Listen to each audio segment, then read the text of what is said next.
গরম বাতাসের আযাব আসে। এই গরম বাতাসের আযাবটা এখনো আসে নাই। কিন্তু আমি শেষ জামানার হাদিসগুলো টুকটাক গবেষণা করে মনে হচ্ছে অচিরেই গরম বাতাসের একটা আযাব আসবে বিশ্বের দিকে, এবং নাসাও এটা নিয়ে গবেষণা করছে অলরেডি।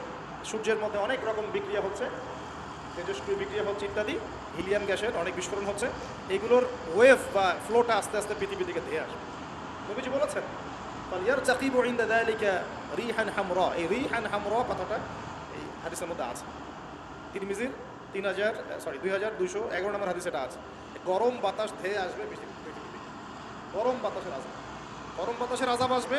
ওয়াজালজালা এবং ভূমিকম্প। অন্য হাদিসে আসছে সানাওয়াতু জালাজিল, ভূমিকম্পের বছরগুলো। আর আসছে মুতানুন শাদীদ, বড় মহামারী। আর খসফুন মানে এই যে জমিন ধসে যাওয়া, মাসখান মানে চেহারা আকৃতি বিকৃত হয়ে যাবে। আর কযফান একটা আছে, কযফান মানে পাথরের বৃষ্টি বর্ষিত হবে। এই আযাবগুলো কখন আসে? এই পাপগুলোতে মানুষ যখন লিপ্ত হয়। আর আমাকে বলেন দেখি, এই পাপগুলোতে আমরা কম বেশি লিপ্ত আছে কি না? বড় বড় বস্তুবাদী শহরগুলোতে এই পাপগুলো বেশি না? এখানে মানুষ ওই হাদিসের উপর আমল করছে। এখন কোন হাদিস? নবী সাল্লাল্লাহু আলাইহি ওয়াসাল্লামের ইন্তেকালের ৮০ থেকে ৮৫ দিন আগে একটা হাদিস তিনি বলে গেছেন, একদম শেষের দিকে, জীবনের শেষের দিকে। ওই হাদিসটাকে বলে হাদিসে জিবরিল। কি বলে? নবীজিকে জিবরাইল আলাইহিস সালাম মানুষের রূপ ধরে এসে জিজ্ঞাসা করেছিলেন যে কিয়ামত কবে হবে। নবীজিকে জিবরাইল আলাইহিস সালাম মানুষের রূপ ধরে সবার সামনে জনসমক্ষে এসে জিজ্ঞাসা করেছেন কিয়ামত কবে হবে। নবীজি বলছেন মাত্র দুটো আলামত বলেছেন। কয়টা ভাই? দুইটা। একটা হচ্ছে আনতালিদাল আমাতু রাব্বাতুহা, দেখবে যখন দাসী মনিবকে জন্ম দিচ্ছে। দাসী মনিবকে জন্ম দিচ্ছে মানে কি? সমাজে ন্যায় অন্যায়, হক বাতিল, হালাল হারাম, এই যে মানদণ্ড সব উল্টে যাবে। হালাল হবে হারাম, হারাম হবে হালাল, ন্যায় হবে অন্যায়, অন্যায় হবে ন্যায়, হক হবে বাতিল, বাতিল হবে হক, জায়েজ নাজায়েজ, নাজায়েজ জায়েজ। হ্যাঁ, মানুষ এই মানদণ্ড চেঞ্জ করে না এখন। বুঝতে পারছেন না মনে হয়? এখন সমাজে সত্য মিথ্যা, ন্যায় অন্যায়ের মানদণ্ড কি কোরআন সুন্নাহ এখনো টিকে আছে? এখন মানুষ নিজে যেটা ন্যায় মনে করে সেটাই ন্যায়, নিজে যেটাকে অন্যায় মনে করে সেটা অন্যায়, নিজে যেটাকে ভালো মনে করে সেটা ভালো, নিজে যেটাকে খারাপ মনে করে সেটা খারাপ। আল্লাহ যেটাকে হালাল করে দিয়েছেন মানুষ হারাম করে নিচ্ছে, আল্লাহ হারাম করে দিয়েছেন মানুষকে হালাল করে নিচ্ছে। হচ্ছে কি না এগুলা? তো এই যুগ চলে আসে নাই যে দাসী মনিবকে জন্ম দিচ্ছে না? মানে মানদণ্ড উল্টে গেছে। আমার কথা কি বুঝতে পারেন? মানদণ্ড উল্টে গেছে। জিনিস ভালো মন্দের, ন্যায় অন্যায়, হক বাতিলের মানদণ্ড উল্টে গেছে। বলেন তো সত্য মিথ্যার মানদণ্ড কি? আমার বুদ্ধি না আল্লাহর ওহী? কোনটা? সত্য মিথ্যা, ন্যায় অন্যায়, হক বাতিলের চূড়ান্ত মানদণ্ড কি? আমার বুদ্ধি নাকি আল্লাহ পাকের কোরআন সুন্নাহ? কোনটা? কিন্তু সমাজে কি সেটাই বাস্তবায়িত আছে 100%? 50%ও কি আছে? তো এই সমস্যাটা কি চলছে কিনা? তার মানে কি আমাদের এই বড় আলামতটা আমরা দেখছি কিনা? আমি আপনাদেরকে পরামর্শ দিই, যদি কেউ টেনশন ফ্রি লাইফ লিড করতে চান, এখন আমাদের এই পরিবার, সমাজ, অর্থনীতি, ব্যক্তি জীবন, রাষ্ট্রীয় জীবন একটা টেনশন না? একটা চাপ, মানসিক চাপ, টেনশন, উদ্বিগ্নতা সব জায়গায় না? টেনশন ফ্রি লাইফ লিড করতে চাইলে বেশি বেশি দরুদ করতে হয়। কী করতে হয়? দরুদ করতে হয়। বলতে হয় আল্লাহুম্মা সাল্লি আলা মুহাম্মাদ ওয়া আলা আলি মুহাম্মাদ কামা সাল্লাইতা আলা ইব্রাহিম ওয়া আলা আলি ইব্রাহিম ইন্নাকা হামিদুম মাজিদ। এরপরে পরের অংশটুকু যেটা আপনারা নামাজে পড়েন, এই নামাজে যেটা পড়েন এটা হলো দরুদে ইব্রাহিম। কি নাম? দরুদে ইব্রাহিম। কেন দরুদে ইব্রাহিম সেটা আমি একটু পরে ব্যাখ্যা করছি। এই দরুদটা সবচেয়ে সেরা দরুদ। এই দরুদ একবার পড়লেই 10টা নেকি হবে, 10টা গুনাহ মাফ হবে, 10 বার আল্লাহ রহম করবেন, মর্যাদার স্তর 10 গুণ বেড়ে যাবে ইনশাআল্লাহ। এবং সকালে এবং সন্ধ্যায় যে 10 বার করে দরুদ পড়বে, সকালে এবং সন্ধ্যায় কয়বার করে ভাই? তার জন্য বিশেষ একটা ফজিলত আছে, বলে দেব। সেটা হলো আমাদের নবী মুহাম্মদ সাল্লাল্লাহু আলাইহি ওয়াসাল্লাম ওই ব্যক্তির জন্য কাল কিয়ামতের মাঠে সুপারিশ করবেন ইনশাআল্লাহ। নবীর সুপারিশ যে পাবে সে জান্নাতে যাবে না জাহান্নামে যাবে? জান্নাতে যাওয়ার একটা সহজ রাস্তা বলে দিলাম। নবীর সুন্নত অনুযায়ী জীবনযাপন করবেন, এটা তো অবশ্যই করবেন, এবং সকাল সন্ধ্যায় 10 বার করে দরুদ পাঠ করবেন। পারা যাবে ইনশাআল্লাহ?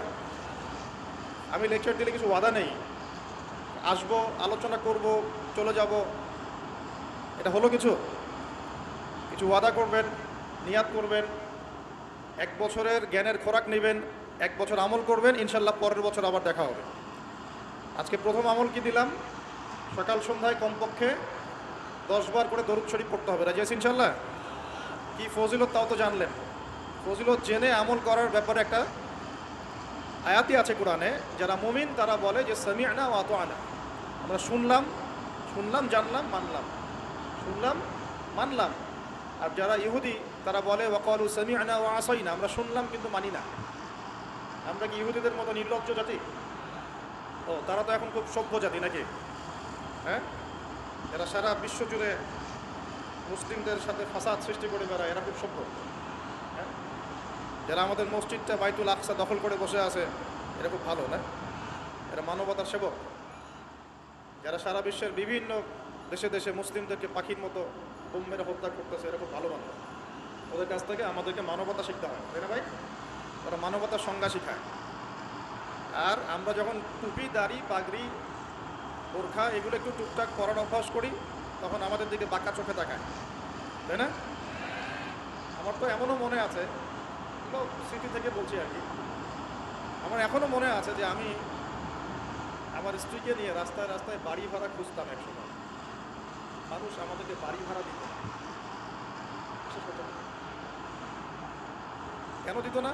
কারণ আমার গায়ে সুন্নতি লেবাস ছিল আর আমার স্ত্রীর গায়ে খাস পর্দা ছিল। বাড়ি ভাড়া দেওয়ার আগে খুব দর করে প্রশ্ন করতো, কোথা থেকে আসতো, কী দরকার, কোথায় চাকরি করতে, কী করতে, আতঙ্ক একটা, না জানি কোন গ্রহের মানুষ আমরা, বাড়িতে না জানি কী করবো। এই যে একটা ভাইবস ছড়িয়ে দেওয়া হতো সমাজের মধ্যে, দাড়ি টুপি পাগড়ি জুব্বা বোরখা এগুলোর দিকে মানুষ একটা সন্দেহের চোখে তাকাচ্ছে, এই যে একটা ফ্লো, একটা ভাইব সৃষ্টি করা হয়েছে, আপনাদের কি মনে হয় না এটি ইসলামের বিরুদ্ধে চক্রান্ত হচ্ছে? দাড়ি টুপি পাগড়ি জুব্বা বোরখাওয়ালা মানুষটাই সারা দুনিয়ার সব অপকর্ম করে বেড়ায়। এই সারা দুনিয়াতে যে সমকামিতা চলছে এখন, সমকামিতা বলেন কিনা, ছেলে ছেলের সাথে জেনা করতেছে নাউজুবিল্লাহ, আর মেয়ে মেয়ের সাথে জেনা করতেছে এই যুগে। খবর কতটুকু রাখেন জানি না, এগুলো কি মুসলিমরা ছড়াই দিছে? সারা পৃথিবীতে যে মানুষ এখন সুদ খায়, মোটামুটি সবাই সুদ খায় কম বেশি আর কি। কেউ বেঁচে থাকার চেষ্টা করে, কেউ করে না। কোনো কোনো সময় দেখা যায় বেঁচে থাকার চেষ্টা করার পরেও সে বাধ্য হয়ে সেখানে সুদ খেতে হচ্ছে। এমন হচ্ছে কি না? এই সুদভিত্তিক অর্থনৈতিক সিস্টেম কি মুসলমানরা চালু করে দিছে? সারা বিশ্বের মানুষকে হারাম কি মুসলমানরা খাওয়াচ্ছে? সবার ফোনে ফোনে ইন্টারনেট সেকশনে ঢুকলেই দেখবেন পর্নোগ্রাফি, নগ্নতা, দেখেন না? এমন কারো চোখ নাই যেটা এটা দেখে নাই, কারণ এটা সম্ভব না এখন এই যুগে। ইন্টারনেটের কাজ যারা করে, ইন্টারনেটে যারা ঢোকে, চোখের সামনে এগুলো পড়বেই পড়বে, 100%, আলেম হোক আর জালেম হোক, পড়বেই, পড়বে না? এই সারা দুনিয়াতে ইন্টারনেট সেকশনে যেগুলো ছড়িয়ে দেয়, মুসলমানরা ছড়াই দিছে, মুসলমানরা ছড়াই দিছে। মেয়েরা আগে একটু পর্দায় চলতো, ফেমিনিস্ট রেভলিউশনের মধ্য দিয়ে মেয়েদেরকে নগ্ন করে বাইরে বের করা হয়েছে।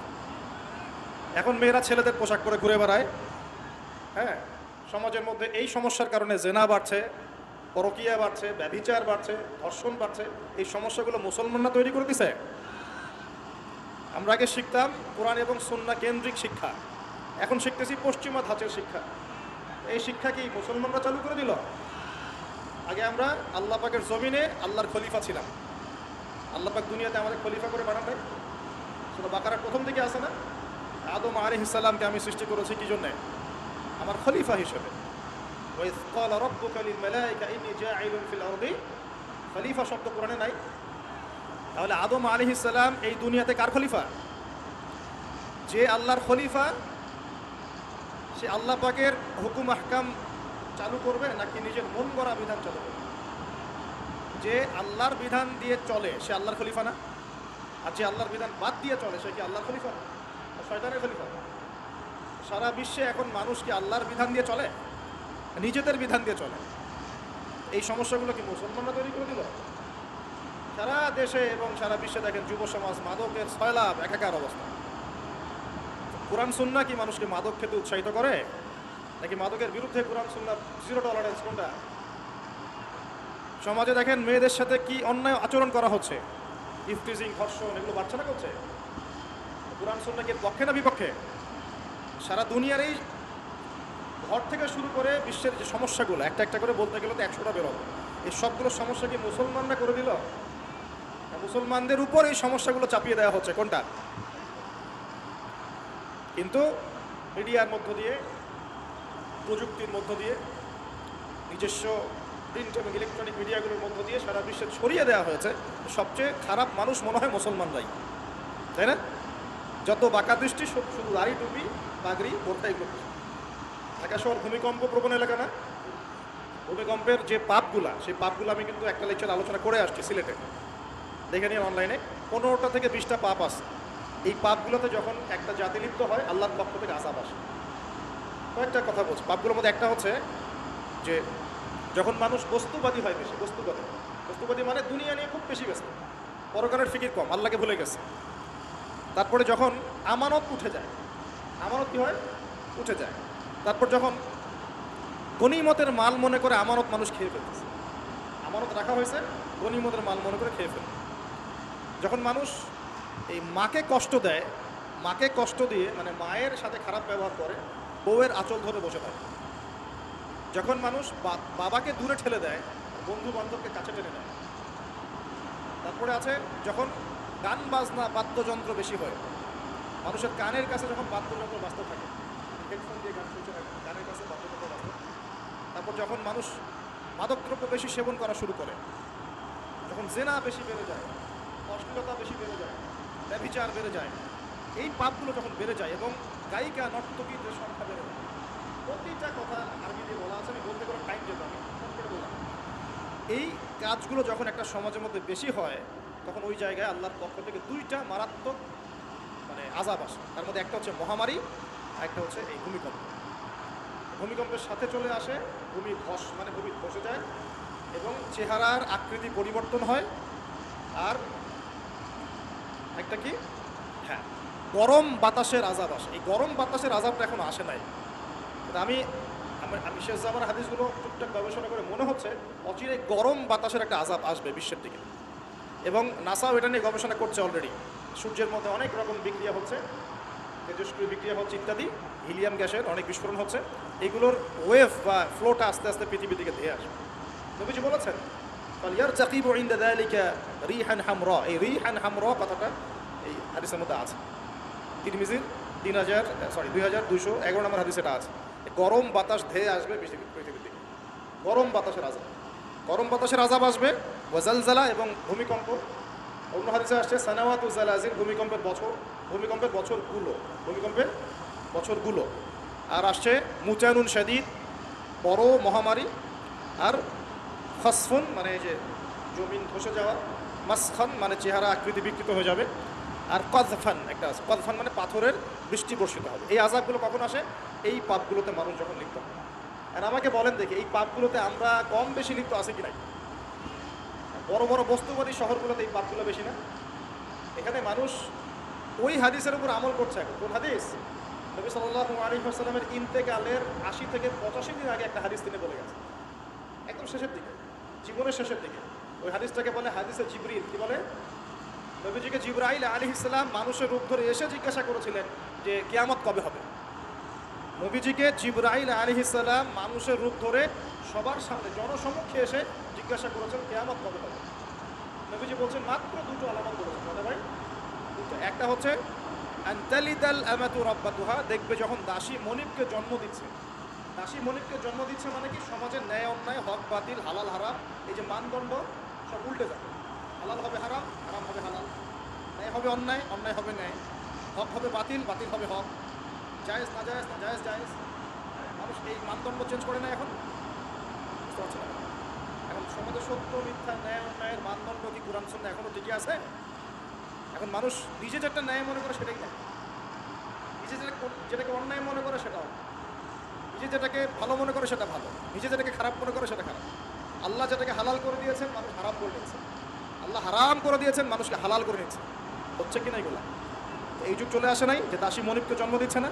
মানে মানদণ্ড উল্টে গেছে। আমার কথা কি বুঝতে পারেন? মানদণ্ড উল্টে গেছে। জিনিস ভালো মন্দের, ন্যায় অন্যায়, হক বাতিলের মানদণ্ড উল্টে গেছে। বলেন তো সত্য মিথ্যার মানদণ্ড কি? আমার বুদ্ধি না আল্লাহর ওহী? কোনটা? সত্য মিথ্যা ন্যায় অন্যায় হক বাতিলের চূড়ান্ত মানদণ্ড কি? আমার বুদ্ধি নাকি আল্লাহ পাকের কোরআন সুন্নাহ? কোনটা? কিন্তু সমাজে কি সেটাই বাস্তবায়িত আছে 100%? 50%ও কি আছে? তো এই সমস্যাটা কি চলছে কিনা? তার মানে কি আমাদের এই বড় আলামতটা আমরা দেখছি কিনা? দেখছি। গেল 2 নম্বরটা নবী বলছেন ওয়া আনতারাল হুফাতাল উরাতাল আলাতা, রিয়া আশাই ইয়াতাতাওয়ালুনা ফিল বুনিয়ান, নবীজি বলছেন যখন দেখা যাবে সমাজের সবচেয়ে দরিদ্র শ্রেণীর মানুষ, স্যান্ডেল কেনার টাকা ছিল না, কাপড় পরার টাকা ছিল না, এই শ্রেণীর মানুষ রাখাল মানে গরু ছাগল চড়াতো, এই শ্রেণীর মানুষ উঁচু উঁচু অট্টালিকা নির্মাণের প্রতিযোগিতা করবে। ভালো করে বোঝেন, নবীজি বলছেন না ধনীরা, সমাজের ধনীরা অট্টালিকা নির্মাণের প্রতিযোগিতা করবে, নবীজি এই কথা বলছেন না হাদিসে। নবীজি বলছেন সবচেয়ে দরিদ্র শ্রেণীর মানুষ, রাখাল শ্রেণীর মানুষ, স্যান্ডেল নাই, গায়ে জামা নাই, এরা উঁচু উঁচু অট্টালিকা নির্মাণের প্রতিযোগিতা করবে। করছে কি না? কীভাবে সম্ভব এই শ্রেণীর মানুষের অট্টালিকা নির্মাণ না নির্মাণের কম্পিটিশন করা কিভাবে সম্ভব? এক, সুদের মধ্য দিয়ে; দুই, করাপশন দুর্নীতির মধ্য দিয়ে; তিন, অন্যের সম্পদ আত্মসাৎ করার মধ্য দিয়ে। এই সমস্যাগুলো চলছে কিনা সমাজে? এরাই যখন 10-20 তলা বিল্ডিং উঠাবে তখন তো আর মানুষকে মানুষই মনে করবে না। বুঝতে পারছেন না? এদের তো কোনো পড়াশোনা নাই, ব্যক্তিত্ব নাই, কোনো দিনই এলেম নাই, রুচিবোধ নাই, কালচার না, সামাজিক না, এ তো মানে অসামাজিক। এরা যখন এদের হাতে যখন আপনি সম্পদ চলে যাবে, এরা তো সাধারণ মানুষের মানুষ মনে করবে না, গরিব মানুষ এরা কিছুই মনে করবে না, ও মনে করবে আমি সব কিছু। আমরা দেখেছি যার একটা বাড়ি আছে থাকা, মানুষকে মানুষই মনে করবে, মানুষকে মানুষই মনে করবে, মনে করে আমি শহরের মালিক। হ্যাঁ, কি একটা অবস্থা! মানুষের মধ্যে কি অহংকার, কি আত্ম অহংকার, পালার করার যে অহংকার, এই সমস্যাগুলো হলে আল্লাহ ভূমিকম্পকে ধসাই দিবেন না? দেখেন নাই কয়েকদিন আগে কি হলো? গতকালকে যে কোটিপতি ছিল তার পরের দিন রুটি নিয়ে দাঁড়ায় আছে, গতকালকে আইসক্রিম বিক্রি করেছে নাচানাচি করে, তার পরের দিন বসে আছে। আল্লাহ পাক এই পাপগুলো দেখে সবর করেছেন, ধৈর্য করেছেন, ধৈর্য ধরে একসময় যখন আল্লাহ পাকের আযাব চলে আসছে একবার সব সারা দুনিয়ার মুসলমানদের জন্য শিক্ষা। সারা দুনিয়ার মুসলমান যে যেখানে আছে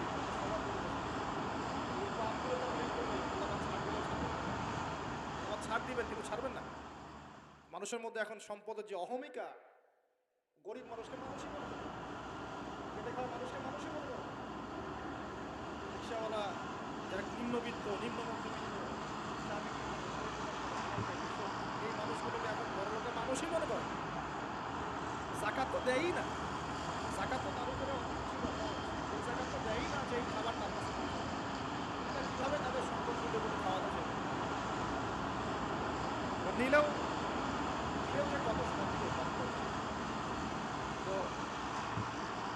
কিছুটা মনের কষ্ট থেকে বললাম কথাগুলো আর কি, যে আসলে আপনি যখন কোরআন এবং সুন্নাহর জ্ঞানী হবেন না, তখন অন্যকে সম্মান দিতে পারবেন না। আমরা বড় বড় স্লোগান দিই যে অমুক অমুকের সেবক, অমুক অমুকের সেবক, আসলে সেবা সত্যিকার অর্থে করছে। আল্লাহ পাক তার রাসূলের মাধ্যমে জানিয়েছেন, এই হাদিসটা একটু শোনেন তারপর সামনে যাই। আল্লাহ পাক তার রাসূলের মাধ্যমে আমাদেরকে জানিয়েছেন, শোনো, আলা কুল্লুকুম রাইন, তোমাদের প্রত্যেকে হচ্ছে দায়িত্বশীল, তোমাদের প্রত্যেকেই দায়িত্বশীল। কেউ পরিবারের দায়িত্বশীল, কেউ ব্যবসা প্রতিষ্ঠানের দায়িত্বশীল, কেউ তোমার চাকরির প্রতিষ্ঠানের দায়িত্বশীল, কেউ সামাজিক দায়িত্বে আছো, কেউ প্রশাসনে, কেউ পররাষ্ট্র ইত্যাদি, তোমাদের প্রত্যেকেই দায়িত্বশীল।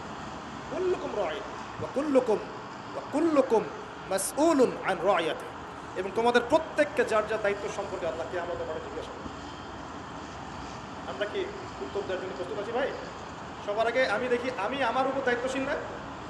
মনে করেন আমি বা আমাদের মতো যারা আছেন, যারা দায়ী ইলাল্লাহ, আলেম ওলামা, যারা উম্মার জন্য ভালো চিন্তা করেন, জনগণকে পথ দেখানোর চেষ্টা করেন, তাদের উপর সবচেয়ে বড় আমানত হচ্ছে কোরআন এবং হাদিস। তাদের উপর সবচেয়ে বড় আমানতটা কি? কোরআন এবং সুন্নাহ, এই জ্ঞানটাকে সত্যটাকে স্পষ্ট করে দেওয়া, এইটার আলোকে সত্য মিথ্যাকে স্পষ্ট করে দেওয়া। কতজন মানুষ এই কাজটা করবে? কেউ হিকমার দোহাই পেরে সত্য মিথ্যা স্পষ্ট করে না, কেউ চাকরি চলে যাবে এই ভয়ে সত্য কথা বলে না, কেউ আমার এই হবে সেই হবে কত কিছু চিন্তা করে সত্যের সাথে মিথ্যা তালগোল পাকায় সময় পার করতেছে। ওয়াজ মাহফিল বাংলাদেশের দিন প্রচারের একটা অন্যতম প্ল্যাটফর্ম। সারা দেশে মনে হয় প্রতিদিন 100-200 মাহফিল হয় কি না? কিন্তু আপনি দেখবেন প্রচুর মাহফিল, অহেতুক গাল গল্প কেচ্ছা কাহিনী, টাইম নষ্ট করে। হয়তো একজন আয়োজন করেছে, ওদের টার্গেট আমি টাকা কালেকশন করবো, আর বক্তাও এখানে সুযোগ নেবেন, কালেকশন এত পার্সেন্ট আমার, ঠিক আছে? তারপরে জনগণও আসবে, কেউ আসছে ভিডিও করতে, কেউ সেলফি পাইবে, কেউ এইটা কেউ সেইটা, ওদিকে চানাচুর খাচ্ছে, ওদিকে মেলা লাগছে, দেখা পেয়েছে। এক একজন এক এক উদ্দেশ্য। আসলে উদ্দেশ্য কি আমার এখানে? উদ্দেশ্য হবে আমি আল্লাহর দ্বীনের সত্য কথাগুলো কোরআন সুন্নাহর মানদণ্ডে যাচাই বাছাই করে যুগোপযোগীভাবে জনগণের বুঝ অনুযায়ী তাদেরকে বুঝিয়ে দেওয়া হবে। জনগণ কী করবে? অডিয়েন্স তারা এখানে আসবে একটা নিয়মে, আমরা কোরআন সুন্নাহ শুনবো, কোরআন সুন্নাহর কথাগুলোকে মেলাবো, যাচাই করবো, যদি কোরআন সুন্নাহর সাথে মিলে যায় আমি গ্রহণ করবো, যদি বক্তার কথা কোরআন সুন্নাহর সাথে না মেলে আমি নিব। আমি কেন? যত বড়ই বুজুর্গ বক্তা আসবে আমি বসত থাকি, কোরআন সুন্নাহর সাথে যদি তাদের কথাগুলো মিলে না যায় সেই কথা কখনোই আপনি গ্রহণ করবেন। কখনো কখনো কেউ অজ্ঞতাবশত এমন কথা বলতে পারে যেটা কোরআন সুন্নাহয় নাই। এটা যদি অজ্ঞতাবশত হয় তাহলে সে জ্ঞান অর্জন করলে আপনাকে শুধরে দিবে ইচ্ছা। আর যদি কেউ ইচ্ছা করে এগুলো করে তাহলে আপনার উপর দায়িত্ব হচ্ছে কোরআন সুন্নাহর মানদণ্ডে যাচাই করে তার কথা গ্রহণ করা। এই কাজটাই বা কয়জন করে? শ্রোতাদের মধ্যে অনেকে আসছি বক্তাকে একবার দেখবো, চলে যাও। কেউ আসছে সেলফি ওঠা, কেউ মোবাইলে ছবি তুলবে, কেউ ভিডিও। প্রতিটা কাজের উদ্দেশ্য কি? আমাদের দিনই কাজের উদ্দেশ্য হবে এই কাজগুলোর ওসিলায় পরকালে আল্লাহ নাজাত যেন পাই ইনশাআল্লাহ, এবং দুনিয়াতে আল্লাহর দিন যেন এগিয়ে যায়, উপকৃত হয়। রিজিক, টাকা পয়সা, উন্নয়ন সব কিছু আল্লাহ পাকে দিবে ইনশাআল্লাহ। আল্লাহ দিবেন না? ইসলামপন্থীদের হাতেই সবচেয়ে বেশি রিজিক থাকবে ইনশাআল্লাহ। ইসলামপন্থীদের হাতেই সবচেয়ে বেশি সচ্ছলতা থাকবে ইনশাআল্লাহ। আর আগামীতে যে দিন আসতে যাচ্ছে, যে অর্থনৈতিক সংকটময় বিশ্ব আসতে যাচ্ছে, এই সময় যে কোরআন সুন্নাহর আলোকে ইকোনমিক্স ঢেলে সাজাবে সেই পার পাবো আমরা, কেউ পার পাবে না। বিশ্বাস করছেন না? দেখে নিয়ে যাকাত যদি এখনও চালু না হয় তাহলে গরিব মানুষের পেটে এবার লাথি মারা হবে সামনে, দেখে নিয়ে। যাকাত চালু করতে হবে। খালি কোটি কোটি টাকা প্রতি মাসে মাসে কামাই করবো, যাকাত দিব না, এটা বাদ দিয়ে দেন। যাকাত যে দিবে না সেও বিপদে পড়বে, যাকাত যাকে দেয়া হবে না তারও অর্থনৈতিক মন্দা শুরু হবে। যাকাত আল্লাহ পাক দিয়েছেন কোরআনে। কোরআনের অর্থনীতি মানে যাকাত, কোরআনের অর্থনীতি মানে ব্যবসা, কোরআনের অর্থনীতি মানে সাদাকা, কোরআনের অর্থনীতি মানে কৃষিভিত্তিক অর্থনীতি। এই পুরো বিষয়গুলোর মধ্যে সারা বিশ্বের অর্থনীতি পড়ে যায়। এখন আমরা এগুলো সব না হলেও অনেকগুলো অংশ সরিয়ে দিয়ে সুদ চালু করে এটা দিয়ে খাচ্ছি। আসলে সুদের পরিণাম ধ্বংস হবেই হবে, আজ হোক আর কাল হোক সুদ ধ্বংস হবেই। সারা দুনিয়া এখন দেখছে যে সুদ কীভাবে ধ্বংস হবে, সারা দুনিয়া এখন দেখছে সুদ কীভাবে ধ্বংস হবে। মনে রাখবেন, এর ফলে শুধু এক শ্রেণীর মানুষই লাভবান হবে। কোন শ্রেণী?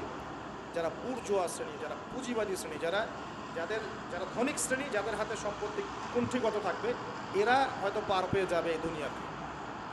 কিন্তু মধ্যবিত্ত শ্রেণী আর নিম্ন মধ্যবিত্ত শ্রেণীর জীবনে এমন দুর্ভোগ নেমে আসবে সামনে, দেখে নিয়ে। সুদের পরিণতি হচ্ছে ধ্বংস। সুদের পরিণতি মানেই ধ্বংস। সুদ যখন চালু হবে তখন আল্লাহ পাক কোরআনে বলছেন, ও যে ব্যক্তি সুদ খেলো সে যেন আমার এবং আমার নবীর সাথে যুদ্ধ করলো। এটা বলি তাহলে বুঝবেন। সূরা বাকারায় 279-80 এই আয়াতগুলোর দিকে আছে। 79-80 আল্লাহ পাক বলছেন, ইয়া আইয়ুহাল্লাযীনা আমানু, হে মুমিনগণ, ইত্তাকুল্লাহ, তোমরা আল্লাহকে ভয় করো। আল্লাহর কথা সহজ না? তোমরা আল্লাহকে ভয় করো। ওয়াযারু মা বাকিয়া মিনার রিবা, সুদ ছেড়ে দাও। সুদের অবশিষ্ট অংশ ছেড়ে দাও, মানে সুদ ছেড়ে দাও। ওয়া ইল্লাম তাফআলু, যদি তোমরা সুদ না ছাড়ো, ফাআযানু বিহারবিন মিনাল্লাহি ওয়া রাসূলিহি, তাহলে আল্লাহ এবং তার রাসূলের সাথে যুদ্ধের ঘোষণা শুনে নাও। কার কথা এটা? আমি বানিয়ে বললাম? আপনার কিতাব। এই কিতাব আপনার বাসায় নাই? আপনি কি এই কিতাবের জন্য জীবন দিতে চান না? যখন এই কিতাবকে কেউ অবমাননা করে আপনার তো গা জ্বলে, হৃদয় রক্তক্ষরণ হয়। কয়েকদিন আগে ওই যে সুইডেন না ডেনমার্ক, হ্যাঁ, আমি নামও ভুলে গেছি, ভুলে যাওয়াই ভালো। এগুলো মনে রাখাই খারাপ, কারণ এদেরকে মনে রেখে কী হবে? শুধু প্রথম কথা হচ্ছে যে ওই পশ্চিমা সভ্যতার মধ্যেই যারা বাক স্বাধীনতার কথা বলে, ব্যক্তি স্বাধীনতার কথা বলে, আর তাদের বাক স্বাধীনতা মানে হচ্ছে ছেলে ছেলে বিয়ে করতে পারবে, এটা ব্যক্তি স্বাধীনতা। আর বাক স্বাধীনতা মানে ইসলামের বিরুদ্ধে যা ইচ্ছা তাই বলতে পারবে, ইসলামের বিরুদ্ধে যা ইচ্ছা তাই বলতে পারবে, এটা হচ্ছে বাক স্বাধীনতা। আর আল্লাহ পাকের বিধানের বাইরে যা ইচ্ছা তাই করতে পারবে, মদ খাবে, সুদ খাবে, ঘুষ খাবে, জেনা করবে, পর্নোগ্রাফিতে থাকবে, যা ইচ্ছা করবে, এর নাম হলো ব্যক্তি স্বাধীনতা। এটা ওরা বিশ্বাস করে। তো সেখানে কোরআনকে অবমাননা করেছে, কোরআন পুড়িয়ে দিয়েছে, আপনারা দেখেছেন তো? তখন আপনার খারাপ লাগে নাই? একটু খারাপ লাগে নাই ভাই? কষ্ট হয় নাই? যদি সে আপনার ছেলে হতো আপনি কি করতেন বলেন? আপনার ছেলে যদি কোরআন পুড়িয়ে দিত কি করতেন? এখন আমাকে বলেন, ওই কোরআনেই আছে সুদ খাওয়া মানে আল্লাহ এবং তার রাসূলের সাথে যুদ্ধ করা। আমি আর আপনি যে মানছি না, এখন আমাদের কি জানেন? সে তো অমুসলিম, কোরআনে কি আছে জানেই না বেচারা। কোরআনে খোঁজ, কারণ কোরআন ওদের সমস্ত জাহিলিয়াত অন্যায়ের বিরুদ্ধে কথা বলে। এই জন্য কোরআনকে পুরা নিতে চায় এবং নবীকেও গালিগালাজ করে, তাই না? ইসলামের বিরুদ্ধে দাঁড়া যায়, ইসলামের বিরুদ্ধে ওরা চেষ্টা চালায়, কারণ ওরা জানে না ইসলাম কি, ওরা বোঝে না কোরআন কি, ওরা বোঝে না মুহাম্মদ সাল্লাল্লাহু আলাইহি ওয়াসাল্লাম কে, তিনি কেমন আদর্শ, কেমন মানুষ, তিনি যে পুরো বিশ্বের জন্য রহমত, ওরা তো জানেই না, বলি আমরা জানি না। এখন আমরা যে জানি, কিন্তু আমরা যে কোরআন পড়তে জানি না। আমরা তো জানি, কিন্তু আমরা তারপরেও যে কোরআন তেলাওয়াত করতে পারি না, জানার পরেও যে কোরআনের অর্থ কোনোদিন পড়ে দেখলাম না। আরে কত বছর তো অর্থ পড়তে বলেছিলাম যে অর্থগুলো একটু পড়ে দেখেন, বাপরে বাপ, যে ধোয়াটা ধুইল আমাকে, আমি একদম পরিষ্কার হয়ে গেছি, এমন ধোয়া হয়ে গেছে। কোরআনের অর্থ পড়ার দরকার নাই। আমি কি বলেছিলাম যে কোরআন তেলাওয়াত করলে কোনো নেকি হবে না? কোরআন তেলাওয়াত করলে কোনো নেকি হবে না, এই কথা বলেছিলাম? বলেছিলাম যে কোরআন তেলাওয়াত শুধু তেলাওয়াত করে গেলে আপনি ভিতরের হকটা আদায় করতে পারবেন না। কোনটা বলেছে? কোরআনে আপনি সূরা ফাতিহা পড়লেন, কিন্তু সূরা ফাতিহার অর্থ আপনি বুঝলেন না। আপনি কি সূরা ফাতিহার মধ্যে আল্লাহ যা বলেছেন তা কি বুঝতে পারলেন? এই যে আয়াত একটা তেলাওয়াত করলাম, আপনি পড়তে পারলেন, ইয়া আইয়ুহাল্লাযীনা আমানু তাকুল্লাহা ওয়া যারু মা বাকিয়া মিনার রিবা ইন কুনতুম মুমিনিন ওয়া ইল্লাম তাফআলু ফাআযানু বিহারবিন মিনাল্লাহি ওয়া রাসূলিহি। আপনি কি কিছু বুঝলেন? তেলাওয়াত তো করলেন, প্রত্যেক হরফে 10 নেকি হলো, আপনার আমলনামায় প্রত্যেক হরফে 10 নেকি হলো, ঠিক আছে, বুঝলাম, মানলাম, কিন্তু এই আয়াত যে আপনি বুঝতে পারলেন না। কিন্তু এখন আমি যদি বলে দেই আয়াতের অর্থটা এমন, হে মুমিনগণ আল্লাহকে ভয় করো, সুদ ছেড়ে দাও, যদি না ছাড়ো আল্লাহ এবং তার রাসূলের সাথে যুদ্ধের ঘোষণা শুনে রাখো। এবার কি কিছু বুঝতে পারলেন? বুঝতে পারেন নাই? তাহলে অর্থের দরকার নাই ভাই। আর কত সহজ করে বলবো বলেন তো ভাই, আর কত সহজ করে বলবো? আমি যে এখন মুসলিম পরিবারে জন্ম নিয়েও যে আমি কোরআন তেলাওয়াত করতে পারছি না, অর্থটা পড়ে দেখছি না, নবীর হাদিসগুলো পড়ছি না, কোরআন রেগুলার একটু তেলাওয়াত করি না, কোরআনের একটু দাওয়াত মানুষকে দিই না, কোরআনের কাজে সাহায্য করছি না, এগুলো কি আমার অপরাধ হচ্ছে না? কে বড় অপরাধী তাহলে? তারা না আমরা? বলেন এবার কি ওয়াদাটা করতে পারি? প্রথম ওয়াদা করেছেন দরুদ করবেন সকালে সন্ধ্যায় 10 বার করে, মনে আছে তো? নাকি ভুলে গেছেন? আমাদের মেমোরি তো এখন মাছের মতো, অ্যাকুরিয়ামের মাছ আছে না, মাছের মেমোরি ওখানে ঘোরে কেন সারাদিন জানেন? কারণ ওর memory short time memory loss, মানে ওর মেমোরি এত নিচু স্কেলের, ও মনে করে যে এটা হচ্ছে অনেক বড় সমুদ্র, কোথায় গেল ভুলে গেল, এই যেখান থেকে এই পর্যন্ত গিয়েছে ও ভুলে গেছে কোথায় কোথায় আসে, মেমোরি লস। আমাদের কেন জানি আমাদের জাতিটা এরকম হয়ে গেছে, আল্লাহ মাফ করুন। একটা ইস্যু আসে, ওইটা নিয়ে একদম মাতামাতি লাফালাফি, চলে গেলে ওটা ভুলে যাবে, নতুন ইস্যু, এমন হয় না? আচ্ছা, তো আপনারা ওই রকম হয়েন না অন্তত পক্ষে, আল্লাহ পাক তৌফিক দান করুন। তো প্রথমে ওয়াদা করেছেন কি 10 বার করে দরুদ, মনে আছে তো? আচ্ছা, এবার দ্বিতীয় ওয়াদা করেন যে কোরআন যারা তেলাওয়াত করতে জানেন না, আমি অর্থের কথা বলছি না এখন, জাস্ট তেলাওয়াতের কথা বলছি, যারা কোরআন তেলাওয়াত করতে জানেন না, এই যে রমজান মাস সামনে আসছে, এই পুরো রমজান সময় দিলাম বিশুদ্ধ করে কোরআন তেলাওয়াত শিখতে হবে। রাজি আছেন ইনশাআল্লাহ? রাজি আছেন ইনশাআল্লাহ? ওয়াদা করছেন তো? নিয়াত এত দুর্বল কেন? নিয়াত এত দুর্বল কেন? কোরআন তেলাওয়াত শিখতে কি কষ্ট হবে খুব? এটা তেলাওয়াত শেখাটা কি অযথা হবে? কাজে দিবে? কোরআন যে তেলাওয়াত করতে জানে না, কোরআন কি তার পক্ষে সাক্ষী দিবে না বিপক্ষে সাক্ষী দিবে? আর কোরআন যার বিপক্ষে সাক্ষী দিবে সে কি জান্নাতে যাবে? কি মনে হয়, জান্নাতে যাবে? আচ্ছা, তাহলে একটু ওয়াদা করতে পারি ইনশাআল্লাহ আগামী রমজান শেষ হওয়ার আগেই কোরআন তেলাওয়াত শেষ হওয়া চাই ইনশাআল্লাহ। পারা যাবে ইনশাআল্লাহ? ফজিলত বলি, প্রত্যেক হরফে 10 নেকি পাবেন ইনশাআল্লাহ, প্রত্যেক হরফে 10 নেকি। কোরআনে কতগুলো হরফ আছে জানেন? আয়াত, হরফ, হরফ মানে অক্ষর, আর আয়াতও 6666টা নাই, 6666টা আয়াত কোরআনে নাই, বাসায় গিয়ে গুনে দেখে। কোরআনে আয়াত আছে 6236টা, 6236টা, বাসায় গিয়ে গুনে দেখে। 2, কোরআনের শব্দ আছে 77,800টা, শব্দ বুঝি, ওয়ার্ডস 77,800টা, এটা হলো শব্দ সংখ্যা। আর অক্ষর প্রায় 5 থেকে 6 লক্ষ অক্ষর আছে, 5 থেকে 6 লক্ষ অক্ষর আছে। প্রত্যেক হরফের 10টা করে যদি নেকি হয়, একবার বিশুদ্ধ করে কোরআন খতম দিলে কত নেকি হয়? কত হবে? কয়েক কোটি তো হবে নাকি ইনশাআল্লাহ? হবে তো নাকি? আল্লাহ পাক আমাদের সবাইকে বিশুদ্ধ করে কোরআন তেলাওয়াত করার তৌফিক এনায়েত করুন, বলি আমিন। এখন যারা আমরা কোরআন তেলাওয়াত করতে জানি, হাফেজ আছি বা কোরআন পড়তে পারি মাশাআল্লাহ, তারা কি একটু ওয়াদা করতে পারি যে এই রমজান মাসে আলিফ লাম মিম থেকে শুরু করে মিনাল জিন্নাতি ওয়ান নাস পর্যন্ত 114টা সূরার অর্থ পড়ে দেখবো ইনশাআল্লাহ? কারা কারা কোরআন তেলাওয়াত করতে জানেন হাত তোলেন দেখি একটু। মাশাআল্লাহ, শুকরিয়া, জাযাকুমুল্লাহ, অনেকেই জানেন মাশাআল্লাহ। আপনারা যারা জানি, আমরা এবার ওয়াদা করলাম, নিয়াত করলাম ইনশাআল্লাহ তাআলা এই রমজান মাস শেষ হওয়ার আগেই, আমরা এখন থেকে শুরু করব, রমজান শেষ হওয়ার আগেই আল কোরআনের 114 সূরা মানে 30টা পারা, প্রতিদিন এক পারা করে, প্রতিদিন এক পারা করে 30টা রোজায় 30 পারার অর্থ পড়ে শেষ করবো ইনশাআল্লাহ তাআলা। রাজি আছেন ইনশাআল্লাহ? দেখেন, কোরআনের অর্থ না পড়লে আপনি আল্লাহ আপনাকে যা বলতে চেয়েছেন সেটা আপনি বুঝতে পারবেন না। বুঝতে পারবেন? একটা উদাহরণ দিই ছোট্ট করে, খেয়াল করেন। মনে করেন আপনি প্রবাসী, আপনার স্ত্রী থাকে দেশে, আপনার স্ত্রীর সাথে আপনার দেখা সাক্ষাৎ খুব কম হয়, দেখা সাক্ষাৎ হয় না বললেই চলে। খুব আপনি কাজের কারণে ওখানে থাকছেন, মাঝে মাঝে আসছেন যাচ্ছেন। এখন স্ত্রী আপনাকে একটা মেসেজ পাঠিয়েছে, ফোনে স্ত্রী আপনাকে একটা 1 পৃষ্ঠার মেসেজ পাঠিয়েছে, আর মেসেজটা পাঠিয়েছে স্ত্রী ইংরেজি ভাষায়। কোন ভাষায় ভাই? আর আপনি বেচারা ইংরেজি বোঝেন না, আপনি ইংরেজি বোঝেন না, আপনি ইংরেজি রিডিংটাও পড়তে পারছেন না যে সে বলেছে আই লাভ ইউ, এতটুকু আপনি পড়তে পারছেন না, কারণ আপনি কোনোদিনও ইংরেজি পড়েন নাই। এটা যে আই, এটা যে এল, এটা ও, এটা ভি, এটা ই, এটা আপনি বুঝতে পারছেন না, কারণ আপনি ইংরেজি জানেনই না। মনে করেন এখন স্ত্রীর এই ভালোবাসাপূর্ণ মেসেজটা আপনি কি পড়তে পারবেন? আচ্ছা, তাহলে পড়তেও পারলেন না। এখন যদি পড়তে পারতেন, কমসে কম পড়তে পারতেন, তাহলে কি হতো? অর্থটা আপনি বোঝার চেষ্টা করতেন, নাকি? অর্থটা বোঝার চেষ্টা করতেন। হ্যাঁ, স্ত্রী বলেছে আমি খুব ভালো নাই, আপনার কথা মনে পড়ছে, সন্তানরা আপনাকে মিস করে, এগুলো সে ইংরেজিতে লিখেছে, ইংরেজি ভাষায় লিখেছে। কারণ আপনি ইংরেজি ভাষা পারেন না, অর্থটা বোঝেন না। তার লেখাগুলো হয়তো আপনি টুকটাক একটু পড়তে পারছেন, হ্যাঁ, কিন্তু আপনি কি তার অর্থটা উঠাতে পারবেন? অর্থ যদি উঠাতে না পারেন, স্ত্রী যে এত প্রেম ভালোবাসা মহব্বতের সাথে একটা চিঠি লিখলো আপনাকে, আপনি কি সেই চিঠির হক আদায় করতে পারলেন? এবার আপনি বোঝেন, আল্লাহ রাব্বুল আলামিন আমাদেরকে এই দুনিয়াতে সফল হওয়ার জন্যে আর পরকালে জান্নাত পাওয়ার জন্য এই কোরআনটা নাযিল করেছেন। আল্লাহ পাক তার পক্ষ থেকে এই মেসেজটা পাঠিয়েছেন তার নবীর মাধ্যমে, তোমরা যেন দুনিয়ায় সফল হতে পারো, দুনিয়া কীভাবে চলবে, কীভাবে খাবে, কীভাবে নামাজ পড়বে, কীভাবে সমাজ গঠন করবে, কীভাবে পরিবার চালাবে, কীভাবে রাষ্ট্র চালাবে ইত্যাদি সব কিছু আল্লাহ পাক এই কিতাবের মধ্যে নাজিল করে নামিয়ে দিলেন রাসূল সাল্লাল্লাহু আলাইহি ওয়াসাল্লামের কাছে, তিনি আমাদের সবাইকে জানিয়ে দিলেন।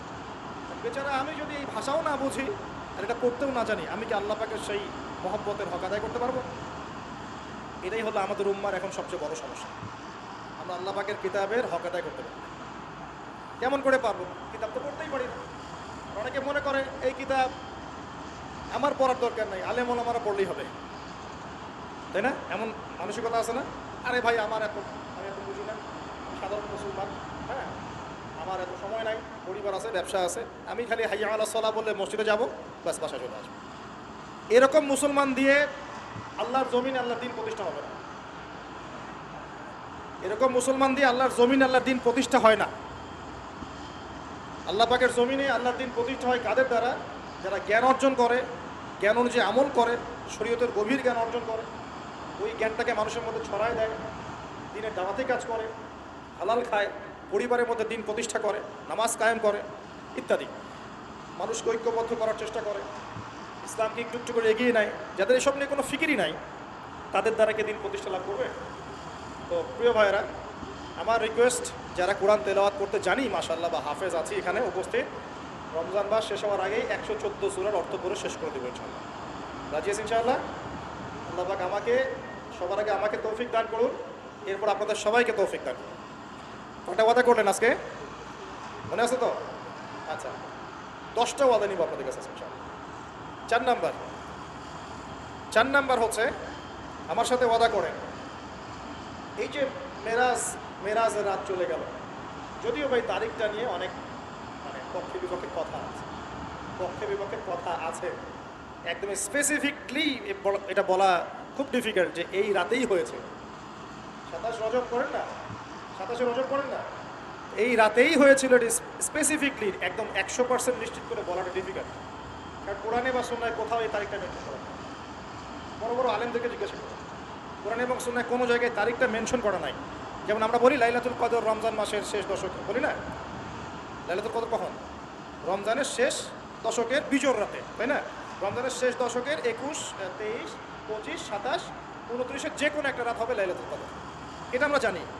এইভাবে করে শবে মেরাজ কিন্তু বলা নাই, ঐতিহাসিক ঘটনা। যাই হোক, এই শবে মেরাজে রাসূল সাল্লাল্লাহু আলাইহি ওয়াসাল্লামকে আল্লাহ পাক তার আরশের কাছাকাছি নিয়ে আল্লাহ পাক যে কথাবার্তা বলেছেন, আল্লাহ পাকের সাথে তিনি যে কথা বলেছেন, আল্লাহর নূর দেখেছেন, দিদার লাভ করেছেন, এই সময়ে আল্লাহ রাব্বুল আলামিন তাকে 3টা হাদিয়া তৌফা দিয়েছেন। কয়টা ভাই? গৌরের সাথে শোনেন, মনোযোগ দিয়ে শোনেন। 3টা হাদিয়া দিয়েছেন। এক, আল্লাহ পাক আমাদের নবীকে দিয়েছেন 50 ওয়াক্ত নামাজ। কত ওয়াক্ত? এই 50 ওয়াক্ত নিয়ে তিনি আসছিলেন। আস্তে আস্তে পঞ্চম আসমানে দেখা হয়েছে নবী মুসা আলাইহিস সালাম। কোন নবী? মুসা আলাইহিস সালাম নাম তো জানেন। কোরআনে সবচেয়ে বেশি কোন নবীর নাম এসেছে এটা জানেন তো? অনেকে জানতেন না। কোরআনে কিন্তু সবচেয়ে বেশি আমাদের নবীর নাম আসে না। কোরআনে সবচেয়ে বেশি এসেছে নবী মুসা আলাইহিস সালামের নাম প্রায় 137 জায়গায়। কত জায়গায়?